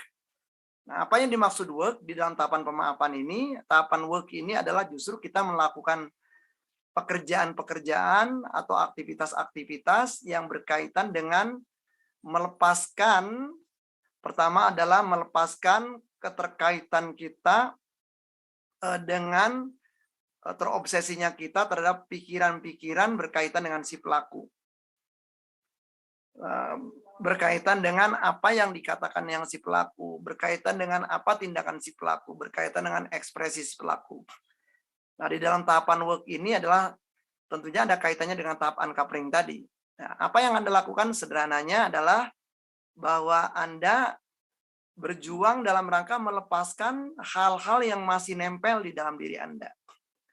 Nah, apa saja yang masih nempel tadi? Bisa jadi ada perasaan tertentu yang masih nempel, bisa jadi ada ucapan-ucapan tertentu yang masih nempel di dalam benak Anda, bisa jadi ada hal-hal yang Anda ingin ungkapkan kepada orang lain yang masih nempel pada diri Anda.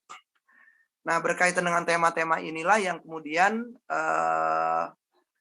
Anda ya kemudian mengambil sebuah keputusan bahwa saatnya saat ini adalah ketimbang dari dulu adalah saya memendam emosi-emosi yang tidak nyaman, saatnya justru saya kemudian mengalihkan emosi-emosi yang tidak nyaman itu keluar dari diri saya lepaskan dari diri saya. Nah, ada berbagai macam cara. Cara yang pertama bisa Anda lakukan adalah namanya teknik journaling. Di dalam teknik journaling ini adalah Anda mengambil kertas, Anda mengambil alat tulis, dan Anda menuliskan apa yang Anda alami pada waktu kejadian. Jadi menjawab pertanyaan-pertanyaan 15 pertanyaan tadi dan Anda tulis. Nah, jadi pada waktu Anda menuliskan itu, kemudian setelah menuliskan itu Anda rasakan ketegangan di tubuh Anda rasakan apa yang masih terasa di dalam tubuh Anda. Kemudian misalnya, oh masih ada sensasi nyesek di dalam diri saya. Tulis itu. Nah, kemudian ternyata misalnya Anda masih terasa pengen di dalam benak Anda ada kata-kata tertentu yang pengen Anda lepaskan. Nah, ditulis kata-kata yang pengen Anda lepaskan itu apa. Kata-kata yang masih ngeganjel di dalam benak Anda itu apa, ditulis. Nah, sehingga terlepas kata-kata itu apakah layak atau tidak layak, pantas tidak pantas, karena kata-kata itu sudah nempel di dalam benak Anda, jadi bagusnya adalah dituliskan saja. Nah, sampai kapan menuliskan ini? Ya, sampai Anda benar-benar kemudian plong. Kemudian setelah plong, Anda baca kembali, kemudian Anda tulis kembali, kemudian Anda plong. Nah, ini adalah yang penting adalah Anda perlu lakukan gitu ya di dalam teknik journaling tadi. Nah, ada mungkin di antara Anda bertanya, Pak Asep, saya ini ya udah digital netizen, saya udah jarang lah menggunakan pensil, menggunakan alat tulis, dan saya biasanya menggunakan gadget.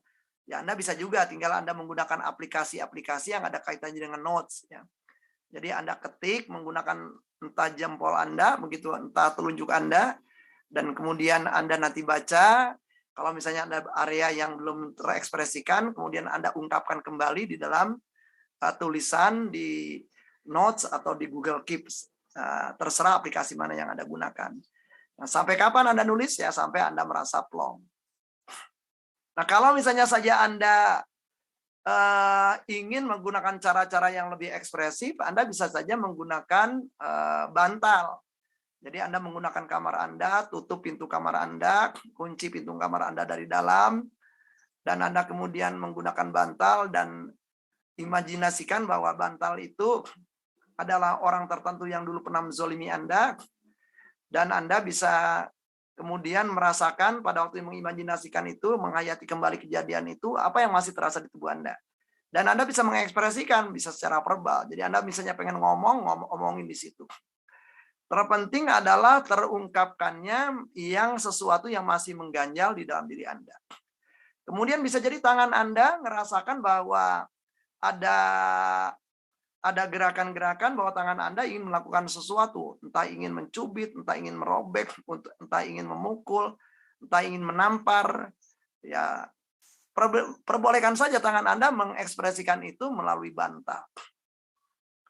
Nah, kemudian bisa jadi juga tangan Anda atau kaki Anda ingin menerjang, kaki Anda kemudian ingin menyepak, gitu. Diperbolehkan, gitu. Itu pun terjadi, gitu ya, kepada bantal Anda. Nah, sampai kapan? Nah, sampai setelah itu ada jeda, Anda hayati kembali diri Anda. Apakah diri Anda rasanya kayak gimana? Kalau belum plong, ulangi lagi proses tadi. Sampai kapan? Sampai Anda plong. Nah, setelah Anda plong, setelah Anda tenang, kemudian Anda ingat kembali kejadian itu. Nah, apabila dengan mengingat kembali itu, kejadian itu sudah tidak ada lagi perasaan-perasaan, pikiran-pikiran, atau tindakan-tindakan yang ingin Anda lakukan, nah berarti udah plong. Nah, kalau udah plong kayak gitu, berarti tadi peristiwa tadi sudah lagi tidak menjadi bahan pemicu terhadap pikiran negatif, emosi negatif, atau ucapan atau tindakan yang negatif. Nah, atau Anda bisa juga menggunakan teknik yang memanfaatkan adalah kegiatan keseharian Anda seperti misalnya mandi. Nah, jadi Anda bisa menggunakan misalnya mandi, gitu ya. Upaya-upaya mandi itu adalah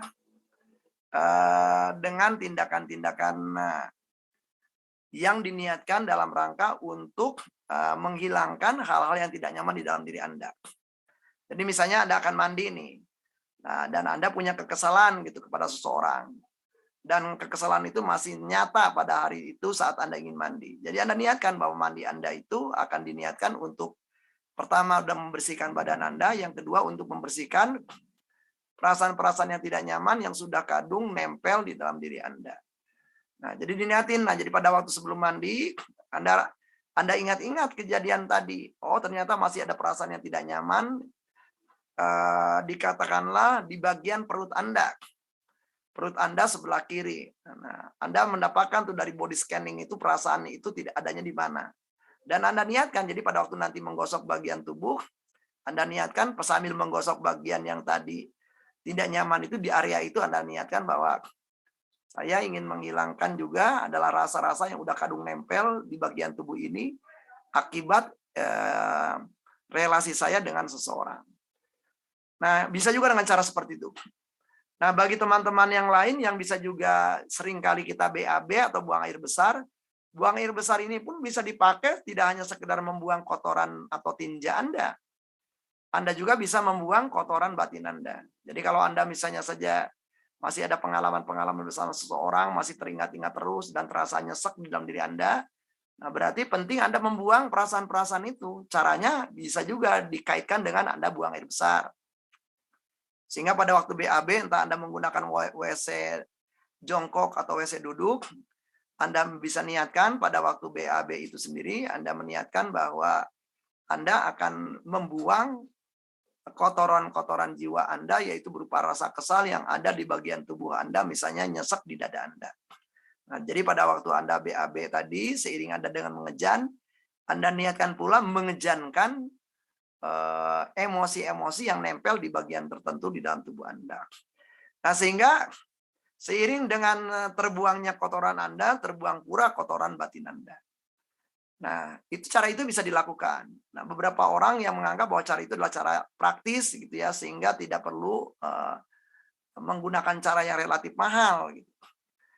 Ada juga yang Anda yang senang menggunakan cara-cara yang ada kaitannya dengan keagamaan, dengan cara dengan sholat. Anda bisa meniru cara-cara yang digunakan oleh Syekh Bahuddin Naqsabandi. Nah, cara yang dilakukan oleh Syekh Bahuddin Naqsabandi itu adalah dilakukannya pembuangan emosi-emosi tidak nyaman itu adalah usai kita melakukan kegiatan sholat fardu. Jadi usai melakukan sholat fardu, Anda kemudian berzikir, mungkin punya zikir harian, kemudian Anda bisa wirid harian. Nah, setelah itu Anda menyediakan waktu untuk munajat kepada Allah Subhanahu wa taala. Di dalam upaya yang pertama adalah Anda mengingat-ingat orang-orang yang berbuat baik kepada Anda di saat itu. Jadi misalnya saja Anda melakukan kegiatannya di waktu zuhur. Nah, sehingga antara subuh dan zuhur Anda bisa jadi pernah berinteraksi dengan banyak orang. Dan antara subuh dan zuhur itulah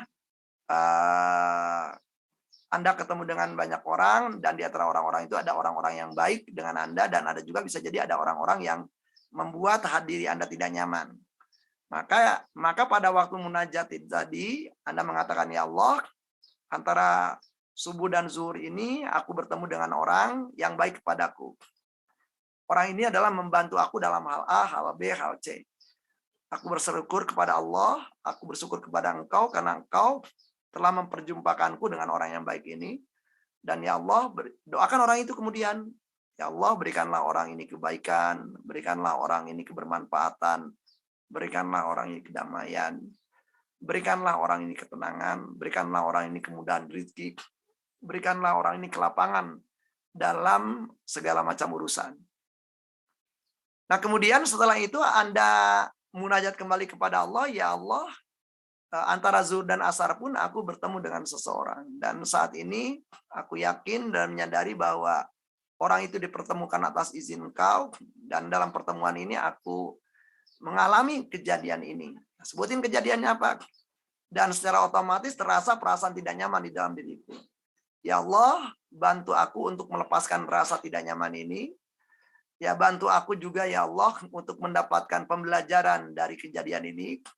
Dan bantu aku pula ya Allah untuk mengimani ayat-Mu yang mengatakan bahwa bisa jadi sesuatu itu buruk bagimu, tetapi itu menurutmu, tetapi itu sebenarnya adalah baik bagimu.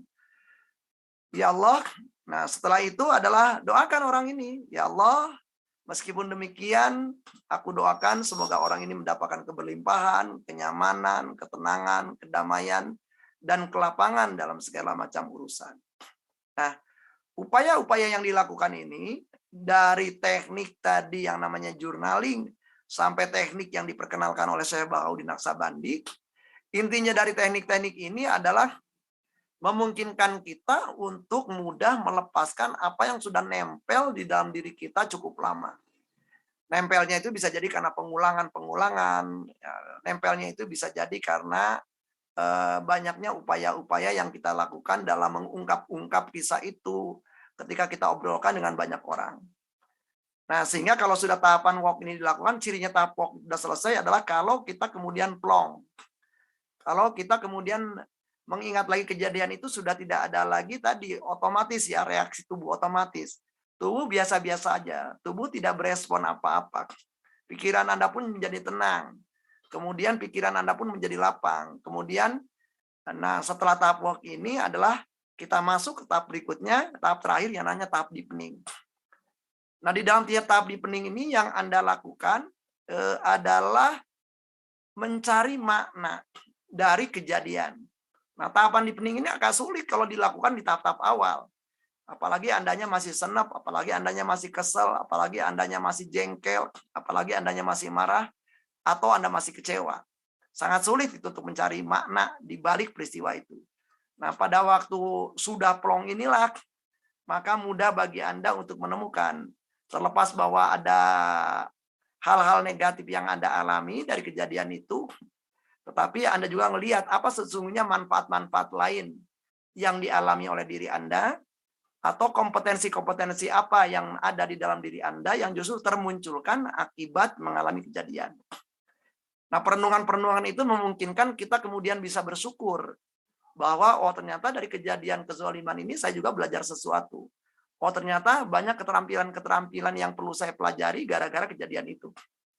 Dan itu mempercepat pembelajaran saya sehingga saya menjadi piawai dalam menjalani kehidupan ini. Nah, sehingga dengan demikian layak untuk saya lebih banyak bersyukur, lebih banyak berterima kasih akibat dari peristiwa atau kejadian ini. Dan selanjutnya juga dari situ juga memungkinkan saya ke depan adalah untuk memastikan bahwa diri saya tidak lagi mau membolehkan diri saya untuk menzolimi diri saya. Jadi kalau tahu ada orang-orang yang berbuat buruk, saya mampu berespon adalah untuk memastikan bahwa diri saya tidak membolehkan diri saya membolehkan seluruh programming keburukan orang itu terjadi pada diri saya. Nah, sehingga dengan demikian diri saya menjadi nyaman usai saya mengalami kejadian-kejadian yang buruk berhadapan dengan seseorang. Nah, demikianlah 4 tahapan pemaafan dari Robert Enright. Uncovering, decision, work, dan deepening. Nah, semoga teman-teman kita semuanya adalah bisa melakukan tahapan-tahapan pemaafan ini, dan ini adalah bisa kita lakukan sendirian sehingga kita bisa melakukan self healing. Dan saya ingatkan kembali bahwa pemaafan itu adalah aksi intrapersonal. Sehingga yang tahu memaafkan cukup Anda dengan diri Anda saja. Tidak diperlukan Anda ketemu dengan orang yang pernah menzolimi Anda, datang kepada mereka dan mengatakan, aku memaafkanmu. Karena bila itu yang Anda lakukan, maka sesungguhnya itu bukan pemaafan, tetapi itu pemaafan palsu. Jadi yang taunya memaafkan adalah diri Anda. Kenapa? Yang taunya Anda rugi adalah diri Anda. Yang taunya Anda sakit adalah diri Anda. Berarti yang perlu membebaskan diri Anda yang sakit adalah diri Anda. Sehingga pemaafan itu benar-benar sesungguhnya adalah untuk kesejahteraan diri Anda, untuk kemenangan diri Anda, untuk menunjukkan bahwa Anda bertanggung jawab untuk diri Anda. Demikian, terima kasih. Selanjutnya kita nanti adalah bisa masuk ke sesi tanya jawab. Jadi silakan moderator untuk bisa jadi membacakan beberapa tulisan atau pertanyaan yang sudah ada di kolom chat, atau juga bisa memfasilitasi teman-teman untuk bertanya secara langsung dengan resen. Saya tutup sementara. Assalamualaikum warahmatullahi wabarakatuh. Waalaikumsalam warahmatullahi wabarakatuh. Terima kasih Abah Asep. Dan alhamdulillah teman-teman selesainya pemaparan sampai saat ini sudah hadir Abah Asep di ruangan kita. Selamat datang Abah Asep Hairul Ghani. Ya, selamat datang. Assalamualaikum warahmatullahi wabarakatuh. Waalaikumsalam warahmatullahi wabarakatuh. Ini sudah ada pertanyaan Mbak di kolom chat, sudah banyak. Ya, yang pertama mungkin saya bacakan ya.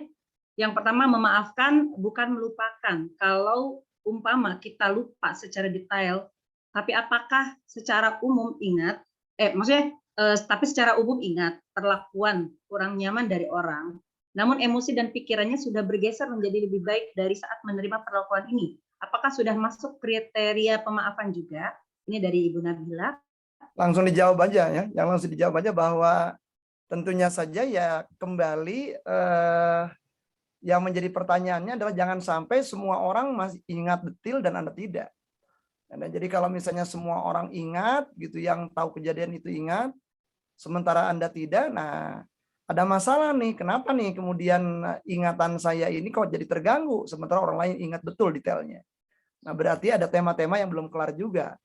Nah, berarti ada detail, bisa jadi yang namanya emosi-emosi yang tertahannya itu adalah di detail-detail yang kita lupakan tadi. Nah, jadi bisa saja Anda mendatangi konselor, Anda mendatangi psikoterapis gitu kalau memang ingin memastikan bahwa apakah Anda benar-benar sudah bersih gitu atau memang masih ada sesuatu yang tersimpan di dalam diri Anda. Demikian. Oke, mudah-mudahan terjawab ya Ibu Nabila. Kemudian ada yang lain lagi, sebentar.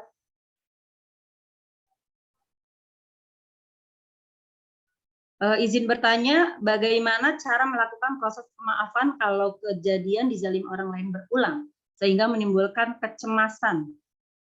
Yang jelas barangkali mungkin temanya yang pertama ketika kita bicara pemaafan itu ketika kita ketemu dengan orang yang barangkali juga melakukan tindakan itu tidak berulang ya. Ada kita melakukan sebuah kejadian, setelah itu kejadiannya nggak terjadi lagi. Nah, tetapi kalau Anda ketemu dengan orang yang sama berulang-ulang, berarti Anda perlu punya strategi baru selain strategi pemaafan. Cara ngadepin orang yang zolim namanya. Jadi strateginya adalah Anda perlu punya cara ngadepin orang yang zolim. Nah, cara ngadepin orang yang zolim itu ya macam-macam. Ya kalau memang orang itu lebih kuat daripada Anda, mungkin Anda bisa menggunakan reaksi menghindar ya. Kalau Anda kemudian juga punya kemampuan gitu, kemudian juga untuk ketemu dengan orang itu, ya Anda bisa mengatakan gitu apapun yang perlu Anda katakan kepada seseorang. Nah, jadi penting Anda pertimbangkan strategi. Ya, misalnya saja begini, ada orang yang punya mertuanya nyinyiran mulu. Dari sebelum nikah pun mertua itu udah tahu Anda nggak setuju dengan Anda. Nah, berarti di dalam tema itu, ya Anda nggak bisa berharap banyak bahwa mertua Anda akan ubah kelakuannya sehingga tidak nyinyir lagi kepada Anda. Nah, berarti penting adalah di situ ngadepin orang nyinyir. Ngadepin orang nyinyir tetapi dengan tetap tenang. Artinya juga kita bisa mengalihkan fokus kepada hal-hal yang Anda bisa kendalikan. Nah, jadi penting mencari strategi-strategi baru ya sehingga Anda tidak terpengaruh lagi walaupun orang itu zolim kepada Anda. Nah, sehingga kalau Anda nggak punya strategi baru ya gitu-gitu aja ya artinya juga Anda tidak belajar. Nah, penting Anda belajar cara baru ngadepin orang seperti itu. Nah, sehingga Anda tidak terusik walaupun orang itu tetap zolim atau tetap melakukan kezoliman yang biasa dia lakukan. Demikian. Oke, terima kasih Abah. Ini dari Mbak Reni yang tadi ya. Dan sekarang dari Mbak Safrina Dewi. Apakah ada efek negatifnya saat kita meluapkan emosi kita pada orang tertentu melalui menendang atau memukul bantal gitu Pak? Terima kasih. Ya, efek negatifnya ada. Bantalnya bisa jadi amburadul, bantalnya bisa jadi rusak, Anda bisa jadi perlu beli bantal baru gitu ya. Nah, itu ada efek negatifnya. Nah, tetapi cara-cara seperti itu lebih ke cara mengekspresikan karena banyak orang di kita yang nggak bisa mengekspresikan emosi. Saya ada satu suku di Indonesia itu di daerah Nusa Tenggara Timur ya. Adalah penelitian-penelitian antropologi teman saya itu kalau misalnya ada tanggal tertentu ya di 1 bulan dalam 1 tahun mereka kemudian berkumpul di sebuah bukit. Nah, dan itu mereka berkumpulnya di bulan purnama. Nah, orang-orang itu kemudian awalnya adalah berkumpul di situ, kemudian setelah itu mereka melakukan aktivitas mencari tempat-tempat tertentu, mencari benda-benda tertentu. Jadi ada orang yang nyari pohon, ada yang orang mencari apa namanya batu gitu ya, ada orang yang mencari pokok kayu. Nah, kemudian pada waktu tertentu si pimpinan adatnya itu meniup trompet. Nah, pada waktu meniup trompet itu yang mereka lakukan adalah tadi. Mereka memandang batu ini misalnya nih tetangganya yang bikin kesel. Kemudian dia mengekspresikan itu. Nah, jadi cara-cara seperti itu sudah ada di beberapa budaya. Intinya adalah melepaskan emosi ketimbang dilepaskan ke orangnya. Nah, sehingga setelah itu orang menjadi plong, setelah itu orang itu kemudian bisa berakrab kembali gitu di dalam komunitas itu. Nah, pada waktu di perusahaan Jepang itu saya menemukan bahwa di samping ruang rapat direktur ya, jadi ada patung-patung di situ. Ada patung-patung yang dibuat persis sama dari mulai patung direktur utama sampai patung manajer yang terendah. Nah, jadi ada orang-orang itu adalah dan patung itu adalah biasanya dikunjungi orang pada waktu jam istirahat. Nah, siapa orang yang boleh masuk ke situ siapapun. Jadi di ruangan yang ada patung itu tidak ada CCTV, jadi tidak ditempatkan CCTV.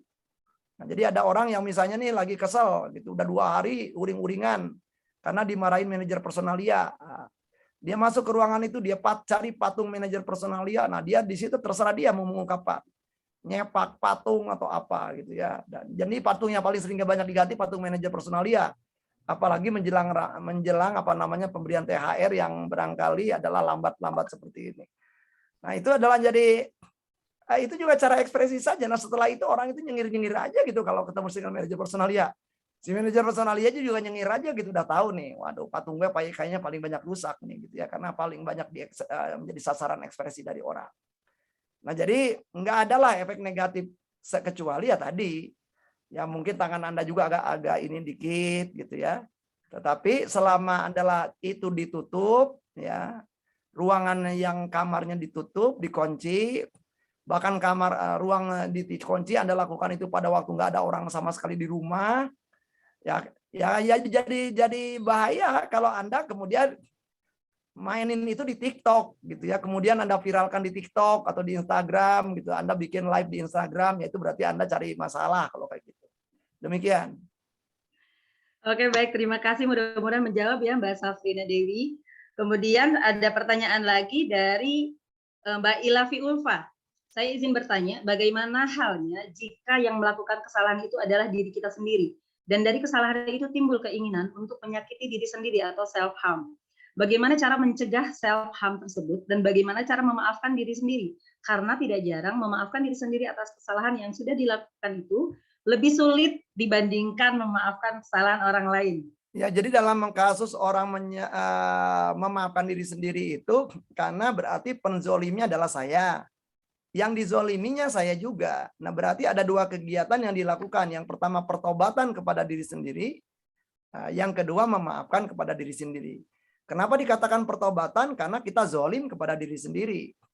Nah, kenapa dikatakan memaafkan? Karena saya dizolimi oleh diri saya sendiri. Nah, berarti ada dua kegiatan yang perlu dilakukan. Nah, sekarang saya mulai dari pertobatan. Nah, ciri dari pertobatan itu adalah kalau Anda melakukan kezoliman, termasuk kezoliman diri sendiri. Nah, apa yang perlu dilakukan pada waktu pertobatan? Yang pertama, stop kekeliruan-kekeliruan yang pernah Anda lakukan kepada diri sendiri. Yang kedua, pasti ada efek-efeknya tuh gara-gara kekeliruan Anda di masa lalu itu. Nah, mulailah memperbaiki efek-efek buruk yang masih ada, yang masih terjadi pada diri Anda sampai sekarang. Nah, jadi niat itu adalah bahwa saya meniatkan efek-efek buruk dari kesalahan saya di masa lalu itu yang masih muncul pada saat ini akan mulai saya stop dan akan saya perbaiki. Yang ketiga, mulailah kemudian Anda berpikir untuk mulai melakukan langkah-langkah perbaikan untuk diri Anda sekarang dan masa depan. Nah, dan yang keempat, Anda mulailah kemudian juga melangkah untuk melakukan perbaikan kepada diri Anda sendiri. Nah, jadi yang berbahaya itu adalah kalau Anda do nothing. Kalau Anda cuma diem doang, cuma melakukan penyesalan doang. Nah, gara-gara penyesalan itulah kemudian Anda ada upaya-upaya diri Anda untuk coping dengan cara self-harm tadi. Jadi self-harm itu lebih berupa upaya coping yang sifatnya adalah emotional dismissing coping. Jadi adalah kita kemudian juga mengabaikan emosi kita dan kemudian kita melarikan diri dengan cara self-harm itu. Nah, berarti penting menggunakan cara-cara coping yang lebih problem solving. Nah, sehingga Anda tahu nih, oh kelemahan yang dulu tuh apa, kesalahan saya apa. Berarti kesalahan-kesalahannya di stop, kemudian dilakukan perbaikan, upaya-upaya perbaikan apa yang perlu dilakukan. Nah, banyaknya orang-orang yang dalam penyesalan itu adalah nggak ngapa-ngapain. Ya, ketimbang saya melakukan kesalahan lagi, lebih baik saya nggak ngapa-ngapain. Cara berpikir seperti itu lebih keliru. Lebih baik ngapa-ngapain tetapi membuat Anda beranjak, membuat Anda bergerak, ya, ketimbang Anda tidak ngapa-ngapain, kemudian akhirnya juga itu menghambat Anda dari melakukan hal yang baik, hal yang penting, hal yang perlu dan hal yang bermanfaat bagi diri Anda. Jadi mulai sekarang adalah pastikan ambil kertas, tulis kesalahan Anda apa, tulis efek kepada Anda apa, kemudian juga tulis kerugian-kerugian yang diberikan kepada Anda apa. Jadi jangan cuman di dalam benak saja, ditulis. Nah, setelah ditulis, setelah Anda baca, berarti bagaimana nih ngatasin yang kerugian-kerugian ini. Upaya apa yang perlu Anda lakukan untuk melakukan perbaikan atas kekeliruan-kekeliruan ini. Dan kemudian pilih satu perilaku yang mulai bisa dilakukan oleh Anda mulai dari sekarang. Demikian Ilafi Ulfa. Oke. Terima kasih Mbak Asep. Ada lagi nih dari Mbak Rutiningsih. Alhamdulillah ini lebih kepada tanggapan ya. Alhamdulillah materinya bagus banget. Semoga saya bisa mengimplementasikan ilmunya untuk mengobati luka batin akibat perbuatan orang dekat yang ada dalam hidup saya. Amin, semoga ya Mbak. Kemudian ada dari Ibu Hera, dari Mbak Hera. Assalamualaikum, saya izin bertanya, bagaimana jika sudah melupakan semua kejadian yang membuat rasa sakit hati, namun ketika ada orang yang mempunyai cerita yang sama dengan saya, dan cerita tersebut membuat saya teringat kejadian tersebut. Nah, justru itu, makanya melupakan itu bukanlah memaafkan. Tadi kan dijelaskan, jadi salah satu kesalahpahaman di masyarakat kita menganggap melupakan itu sama dengan memaafkan. Melupakan itu berarti Anda mendorong ingatan Anda ditaruh di gudang ingatan supaya nggak muncul, jadi ditaruhnya di tempat yang gelap, jauh dan segala macam. Nah, tetapi itu berbahaya gitu ya, karena siapa tahu suatu kali Anda ketemu dengan orang-orang tertentu yang memiliki cerita yang sama. Sehingga cerita yang tadinya udah ditaruh di pojok itu akhirnya muncul kembali. Nah, pada waktu teringat kemudian gara-gara teringat kemudian tadi pikirannya terhadap pelaku muncul kembali, kelakuan pelaku kemudian teringat kembali, gara-gara ingat kelakuan pelaku, ucapan pelaku, tindakan pelaku, maka emosi-emosi tadi muncul kembali. Nah, sehingga juga tadi perasaan-perasaan buruk muncul kembali. Nah, karena itu memaafkan itu bukanlah melupakan. Memaafkan itu adalah Anda ingat dan ingatan Anda tidak lagi memicu pikiran negatif terhadap pelaku, tidak lagi memicu munculnya perasaan-perasaan negatif terhadap pelaku, tidak lagi memicu rencana tindakan-tindakan negatif terhadap pelaku. Sebaiknya memaafkan itu adalah Anda mengingat dan Anda bisa baik kepada diri Anda dan kepada pelaku, baik perasaan Anda kepada diri Anda dan perasaan Anda kepada pelaku, dan baik tindakan Anda kepada diri Anda dan kepada pelaku. Nah, lalu kalau gitu upaya apa yang perlu lakukan?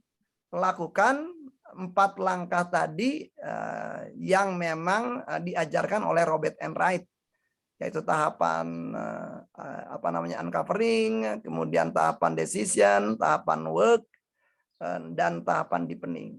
Jadi umumnya bisa jadi kenapa teringat-ingat dalam bahasa Sundanya kasuat-suat, dalam bahasa Sundanya nyentuh, dalam bahasa Sundanya nyeblak, ya. Ketika ada orang yang bercerita seperti itu, ya karena tadi belum tuntas, ada emosi yang belum tuntas. Ada yang masih kita tutupi, yaitu adanya emosi-emosi yang udang-kadung bernanah di dalam diri kita. Jadi nanah-nanah dari emosi itulah yang perlu dialirkan, perlu dikeluarkan, perlu dibuang. Demikian. Oke, terima kasih Pak Asep. Ada satu pertanyaan lagi dari Ibu Ila. Izin bertanya, ketika kita menyadari telah melakukan kesalahan pengasuhan terhadap anak-anak di masa lalu, kita dan bagaimana dan tinggal di pesantren, bagaimana mensiasatinya? Oke, baik. Jadi intinya ya, jadi Anda kan ini melakukan kesalahan pengasuhan terhadap anak-anak Anda. Nah, itu kan persepsi Anda gara-gara Anda mengikuti kelas-kelas pengasuhan. Umumnya kan begitu nih. Nah, jadi yang paling penting cek kepada anak Anda. Jadi pada waktu anak Anda, sekarang ini karena Ramadan itu sebentar lagi anak Anda pulang nih. Jadi anak Anda pulang dari pesantren ngobrol. Nah, ngobrol pada waktu anak Anda lagi akrab sama Anda, bilang gini, dulu tuh Bunda pernah begini-gini, kamu inget nggak? Oh, aku ingat. Terus kamu gimana? Aku biasa aja. Aku juga udah tahu Bunda memang begitu. Terus gimana ya?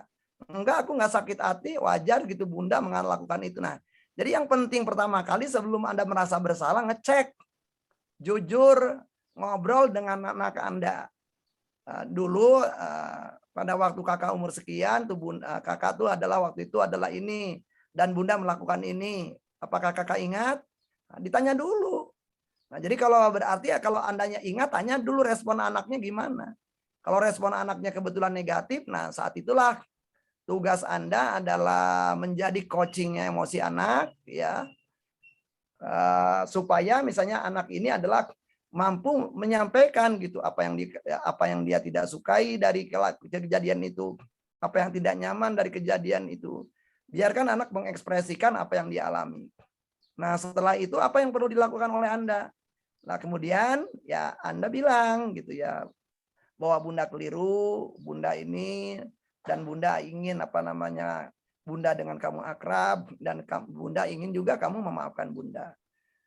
Nah, tanya mana, apa yang perlu Bunda lakukan nih supaya Bunda dan kamu mulai sekarang ke depan adalah baik nih dalam hal-hal ini. Anak apalagi udah pesantren pastinya udah punya ide-ide baru gitu untuk melakukan tindakan-tindakan yang lebih mulia. Demikian. Oke, Kang. Ini ada satu pertanyaan lagi, tapi agak panjang, sebentar. Saya bacakan.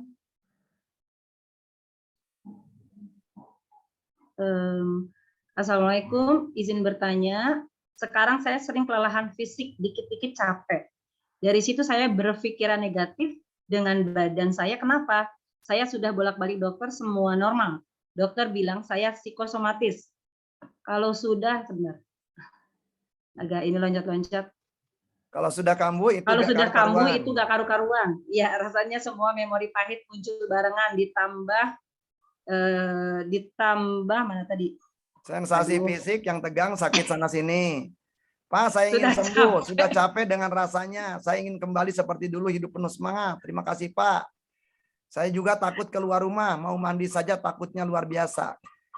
Nah, untuk Bu Fani, ya datangilah konselor setempat. Anda bisa janjian itu sama Bu Hena itu, ya. Jadi silakan janjian sama Bu Hena lah. Kapan Bu Hena punya sesi waktu kosong gitu. Jadi silakan Ibu Fani cari tahu apa namanya nomor handphonenya Bu Hena. Ya. Siap, insya Allah, Abah.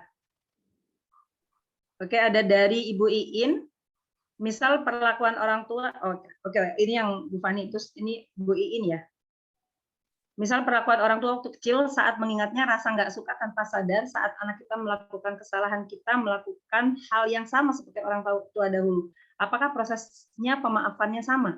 Bagaimana dengan anak kita supaya tidak seperti kita? Kalau anak bilang dia marah, kesal dengan kita, gimana sikap respon kita ke anak? Bagaimana? Jadi dalam hal ini apa yang terjadi pada diri Anda ada dua yang perlu Anda perbaiki. Yang pertama adalah memang ada tema-tema luka batin yang perlu diperbaiki dengan orang tua Anda, dan itu bisa cara menggunakan 4 cara atau 4 tahapan pemaafan tadi. Yang kedua, nah bahwa perilaku Anda nggak akan otomatis walaupun Anda udah sembuh, nggak akan otomatis Anda bisa melakukan tindakan baik kepada anak Anda. Nah, karena tindakan yang baru itu berupa tindakan berupa meresponi atau menanggapi anak Anda dengan cara baru, ya perlu Anda pelajari. Nah, dan besok ada grand launchingnya buku literasi emosi. Nah, ini ada buku literasi emosinya Ibu Dia ya. Jadi saya rasa Ibu lebih baik hadir di dalam antara jam 13 sampai jam 15 itu. Jadi bisa beli bukunya, buku literasinya emosinya dari Bu Dia ini. Dan di dalam buku itu adalah menjelaskan tentang pertanyaan-pertanyaan Ibu dengan secara rinci dan detail. Demikian. Nah, nantinya kalau pengen tahu, ya silakan nanya sama Teh Hena saja. Nanti Teh Hena bisa ngasih tahu gitu bahwa ada kegiatan besok berkaitan dengan grand launching dari buku itu. Ya, siap, insya Allah. Baik, terima kasih, Abah. Nah, ini ada satu lagi dari Bu Ilen Nawangsari. Assalamualaikum warahmatullahi wabarakatuh. Mohon izin bertanya, bagaimana membantu ibu saya yang sakit hati dengan perlakuan menantunya? Karena hanya melupakan bukan memaafkan menantunya atas perkataan menantunya. Apa perlu dihadapkan menantu tersebut untuk menuntaskan hal tersebut? Tidak perlu sih. Justru yang perlu tadi bisa jadi Anda ngambil salah satu teknik, entah teknik bantal, ya, entah teknik apa namanya nulis. Ya, sangat tergantung mana yang memungkinkan orang tua Anda. Atau teknik munajat, misalnya saya bau di Naksabandi. Nah, bisa dengan cara-cara seperti itu. Nah, karena barangkali kalau dihadapkan dengan menantunya juga, belum tentu bisa berekspresi. Atau kalau Anda mau bantu, ya ngobrol lah dengan apa namanya suaminya. Suaminya kan berarti anaknya ibu itu. Berarti kan adalah saudaranya Anda. Ngobrol supaya si menantu itu adalah datang, sowan, menyadari kekeliruan dia suatu masa, dan kemudian apa namanya bertobat kepada mertuanya. Nah, jadi banyak cara. Jadi kalau misalnya mau mempercepat penuntasan ini adalah bujuk sang suami supaya, suami itu kan berarti anaknya ibu yang bersangkutan.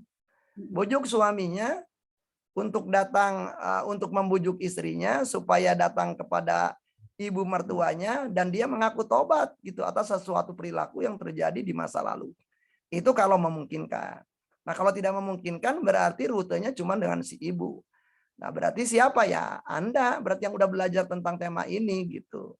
Sehingga si ibu ini adalah bukan hanya melupakan, pasti dia masih mengingat. Cuman barangkali dia perlu mengekspresikan kegundahan-kegundahannya yang masih ngeganjal itu perlu dikeluarin dari dirinya. Demikian. Ya, bagaimana Bu Elin, Ibu Ilen ya, mudah-mudahan terjawab. Ini kalau dari kolom chat sudah habis karena pertanyaan, mungkin ada teman-teman yang mau bertanya secara langsung, boleh raise hand.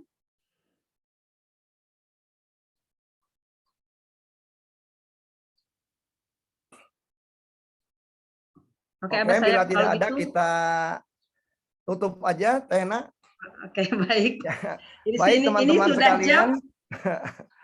Baik teman-teman sekalian, khususnya kepada penyelenggara yaitu Kesehatan Mental Indonesia, dan khususnya kepada moderator dan juga orang di balik layar yaitu Teh Hesti. Ya, saya mengucapkan terima kasih.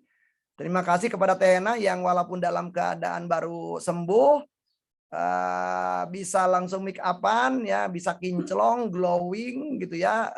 Saya pikir adalah artis Korea yang udah jadi mualaf gitu ya. Wow. Ini Iya, Bah, dia emang glowing banget. kembaran Ya. saya, Bah. Baik. Nah, jadi saya berucap terima kasih. Nah, yang kedua yang saya ingin sampaikan adalah bahwa teman-teman, karena ini adalah Ramadan, saya ingin mengingatkan saja bahwa suatu kali baginda Rasul adalah menjelang sholat berjamaah, kemudian ngelihat ke suatu tempat yang biasanya di situ ada sahabat yang biasanya sholat di area itu. Dan baginda Rasul mengatakan bahwa orang yang biasanya sholat di sini itu adalah ahli surga. Nah, sejumlah sahabat-sahabat lain tuh bertanya-tanya gitu, dan mereka tahu gitu sahabat yang biasanya di situ. Nah, mereka justru bertanya-tanya apa hebatnya nih orang ini gitu ya, karena apa yang dilakukan oleh dia adalah biasa-biasa saja. Nggak ada yang aneh gitu, nggak ada yang luar biasa gitu, sehingga kata mereka nggak ada alasan kayaknya ini kalau kayak gitu, kalau dia bisa jadi ahli surga, jangan-jangan kita juga bisa gitu. Kenapa yang dilakukan oleh dia sama? Nah, kemudian ada seorang sahabat di antara para sahabat itu yang diutus oleh sahabat-sahabat yang ada di situ untuk melakukan penyelidikan. Apa sih sebenarnya yang dilakukan oleh orang ini di rumahnya gitu ya, yang tidak diketahui oleh yang lainnya. Nah, ternyata ada satu sahabat ini pura-pura kemalaman, kemudian nginep di situ, menyelidiki. Pagi-paginya dia nggak menemukan apa-apa. Lapor dia kepada sahabat lainnya, coba katanya diselidiki lagi. Diselidiki lagi malam itu, pura-pura lagi kemalaman, nginep di situ, melek semalaman, nggak ada juga kasus apapun, nggak ada hal-hal yang aneh atau hal-hal yang janggal yang dilakukan oleh sahabat ini. Lapor lagi nih kepada sahabat-sahabat yang utusnya, kata coba satu malam lagi, siapa tahu di malam ketiga kamu dapetin informasi itu. Dilakukan ternyata tetap nggak dapet juga. Nah, cuman pada waktu pagi-pagi ditanya nih sama tuan rumah, ini agak aneh nih, kamu sampai 3 malam berturut-turut nginep di rumahku. Emang ada apa? Kemudian dikisahkanlah ketika baginda Rasul mengatakan bahwa dia itu ahli surga. Dan sahabat ini mengatakan justru kami pengen tahu gitu, amalan apa yang membuat engkau atau kau lakukan selama ini sehingga engkau dikatakan oleh baginda Rasul sebagai ahli surga. Dan dia berkata, aku nggak tahu apapun apa yang kulakukan adalah seperti yang kamu intip, nyaris tidak ada apa-apa. Tetapi tidak pernah aku mulai tidur di suatu malam sebelum aku bermunajat kepada Allah dan memaafkan sejumlah orang-orang yang di hari itu adalah menzolimiku, yang di hari itu adalah melanggar hak-hakku, yang di hari itu adalah meruntuhkan martabat diriku. Nah, jadi kalau kita belajar dari orang ini, dari sahabat ini, maka tentunya saja rumus untuk menjadi ahli surga itu adalah memaafkan. Dan kalau kita belajar dari sahabat ini, berarti adalah penting bagi kita justru untuk melatih itu setiap hari. Bukan pada waktu Ramadan saja atau bukan pada waktu menjelang Lebaran saja. Ya, udah keburu karatan di dalam diri kita. Jadi ada nggak enak hari ini, buangnya hari ini sehingga besok lebih nyaman. Kalau Anda nggak enak hari ini, kemudian Anda pendam, kemudian Anda simpan, ya makin lama diri kita adalah makin capek, makin lelah, ya kemudian makin tidak nyaman. Jadi kalau Anda ingin sehat mental sesuai dengan Kesehatan Mental Indonesia, pemaafan itu adalah jalur dalam rangka Anda mendapatkan kondisi sehat mental. Demikian yang saya bisa sampaikan. Terima kasih atas kehadiran Anda di webinar melalui Zoom yang diselenggarakan oleh Kesehatan Mental Indonesia. Terima kasih untuk Teh Hena Rustiana dan yang sudah juga ditemani oleh kembarannya Heni Rustiani, ya. Terima kasih untuk Teh Hesti dan terima kasih untuk para peserta sekalian dan para peserta yang sudah aktif mengajukan pertanyaan. Assalamualaikum warahmatullahi wabarakatuh.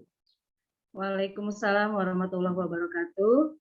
Terima kasih teman-teman semua, Bapak dan Ibu sekalian atas kehadiran dan partisipasinya. Seru banget ya kita kalau membicarakan tentang maaf-maafkan ini. Dan boleh saya sedikit tadi ada yang sangat menarik, kita jangan sampai ikut program penzoliman yang dilakukan oleh orang lain gitu, sehingga itu tetap menjadi realitas eksternal yang hanya boleh tetap menjadi realitas eksternal saja, tidak boleh menjadi realitas internal diri kita. Jadi bagaimana kita menyikapi adalah keputusan dari diri kita sendiri. Terima kasih banyak. Kalau sudah tidak ada lagi hal lainnya, kita tutup saja. Abah, hatur nuhun, sehat selalu Abah. Semoga selalu dalam lindungan Allah dan semoga kita bisa jumpa nih ke Saum Bujangga Manik nih. Amin, amin. Kangen banget nih pengen ke Saum Bujangga Manik. Terima kasih banyak teman-teman sekalian, teman-teman KMI. Terima kasih banyak. Jazakumullah khair. Selamat berbuka, semoga selalu sehat dan bahagia. Assalamualaikum warahmatullahi wabarakatuh. Waalaikumsalam warahmatullahi wabarakatuh.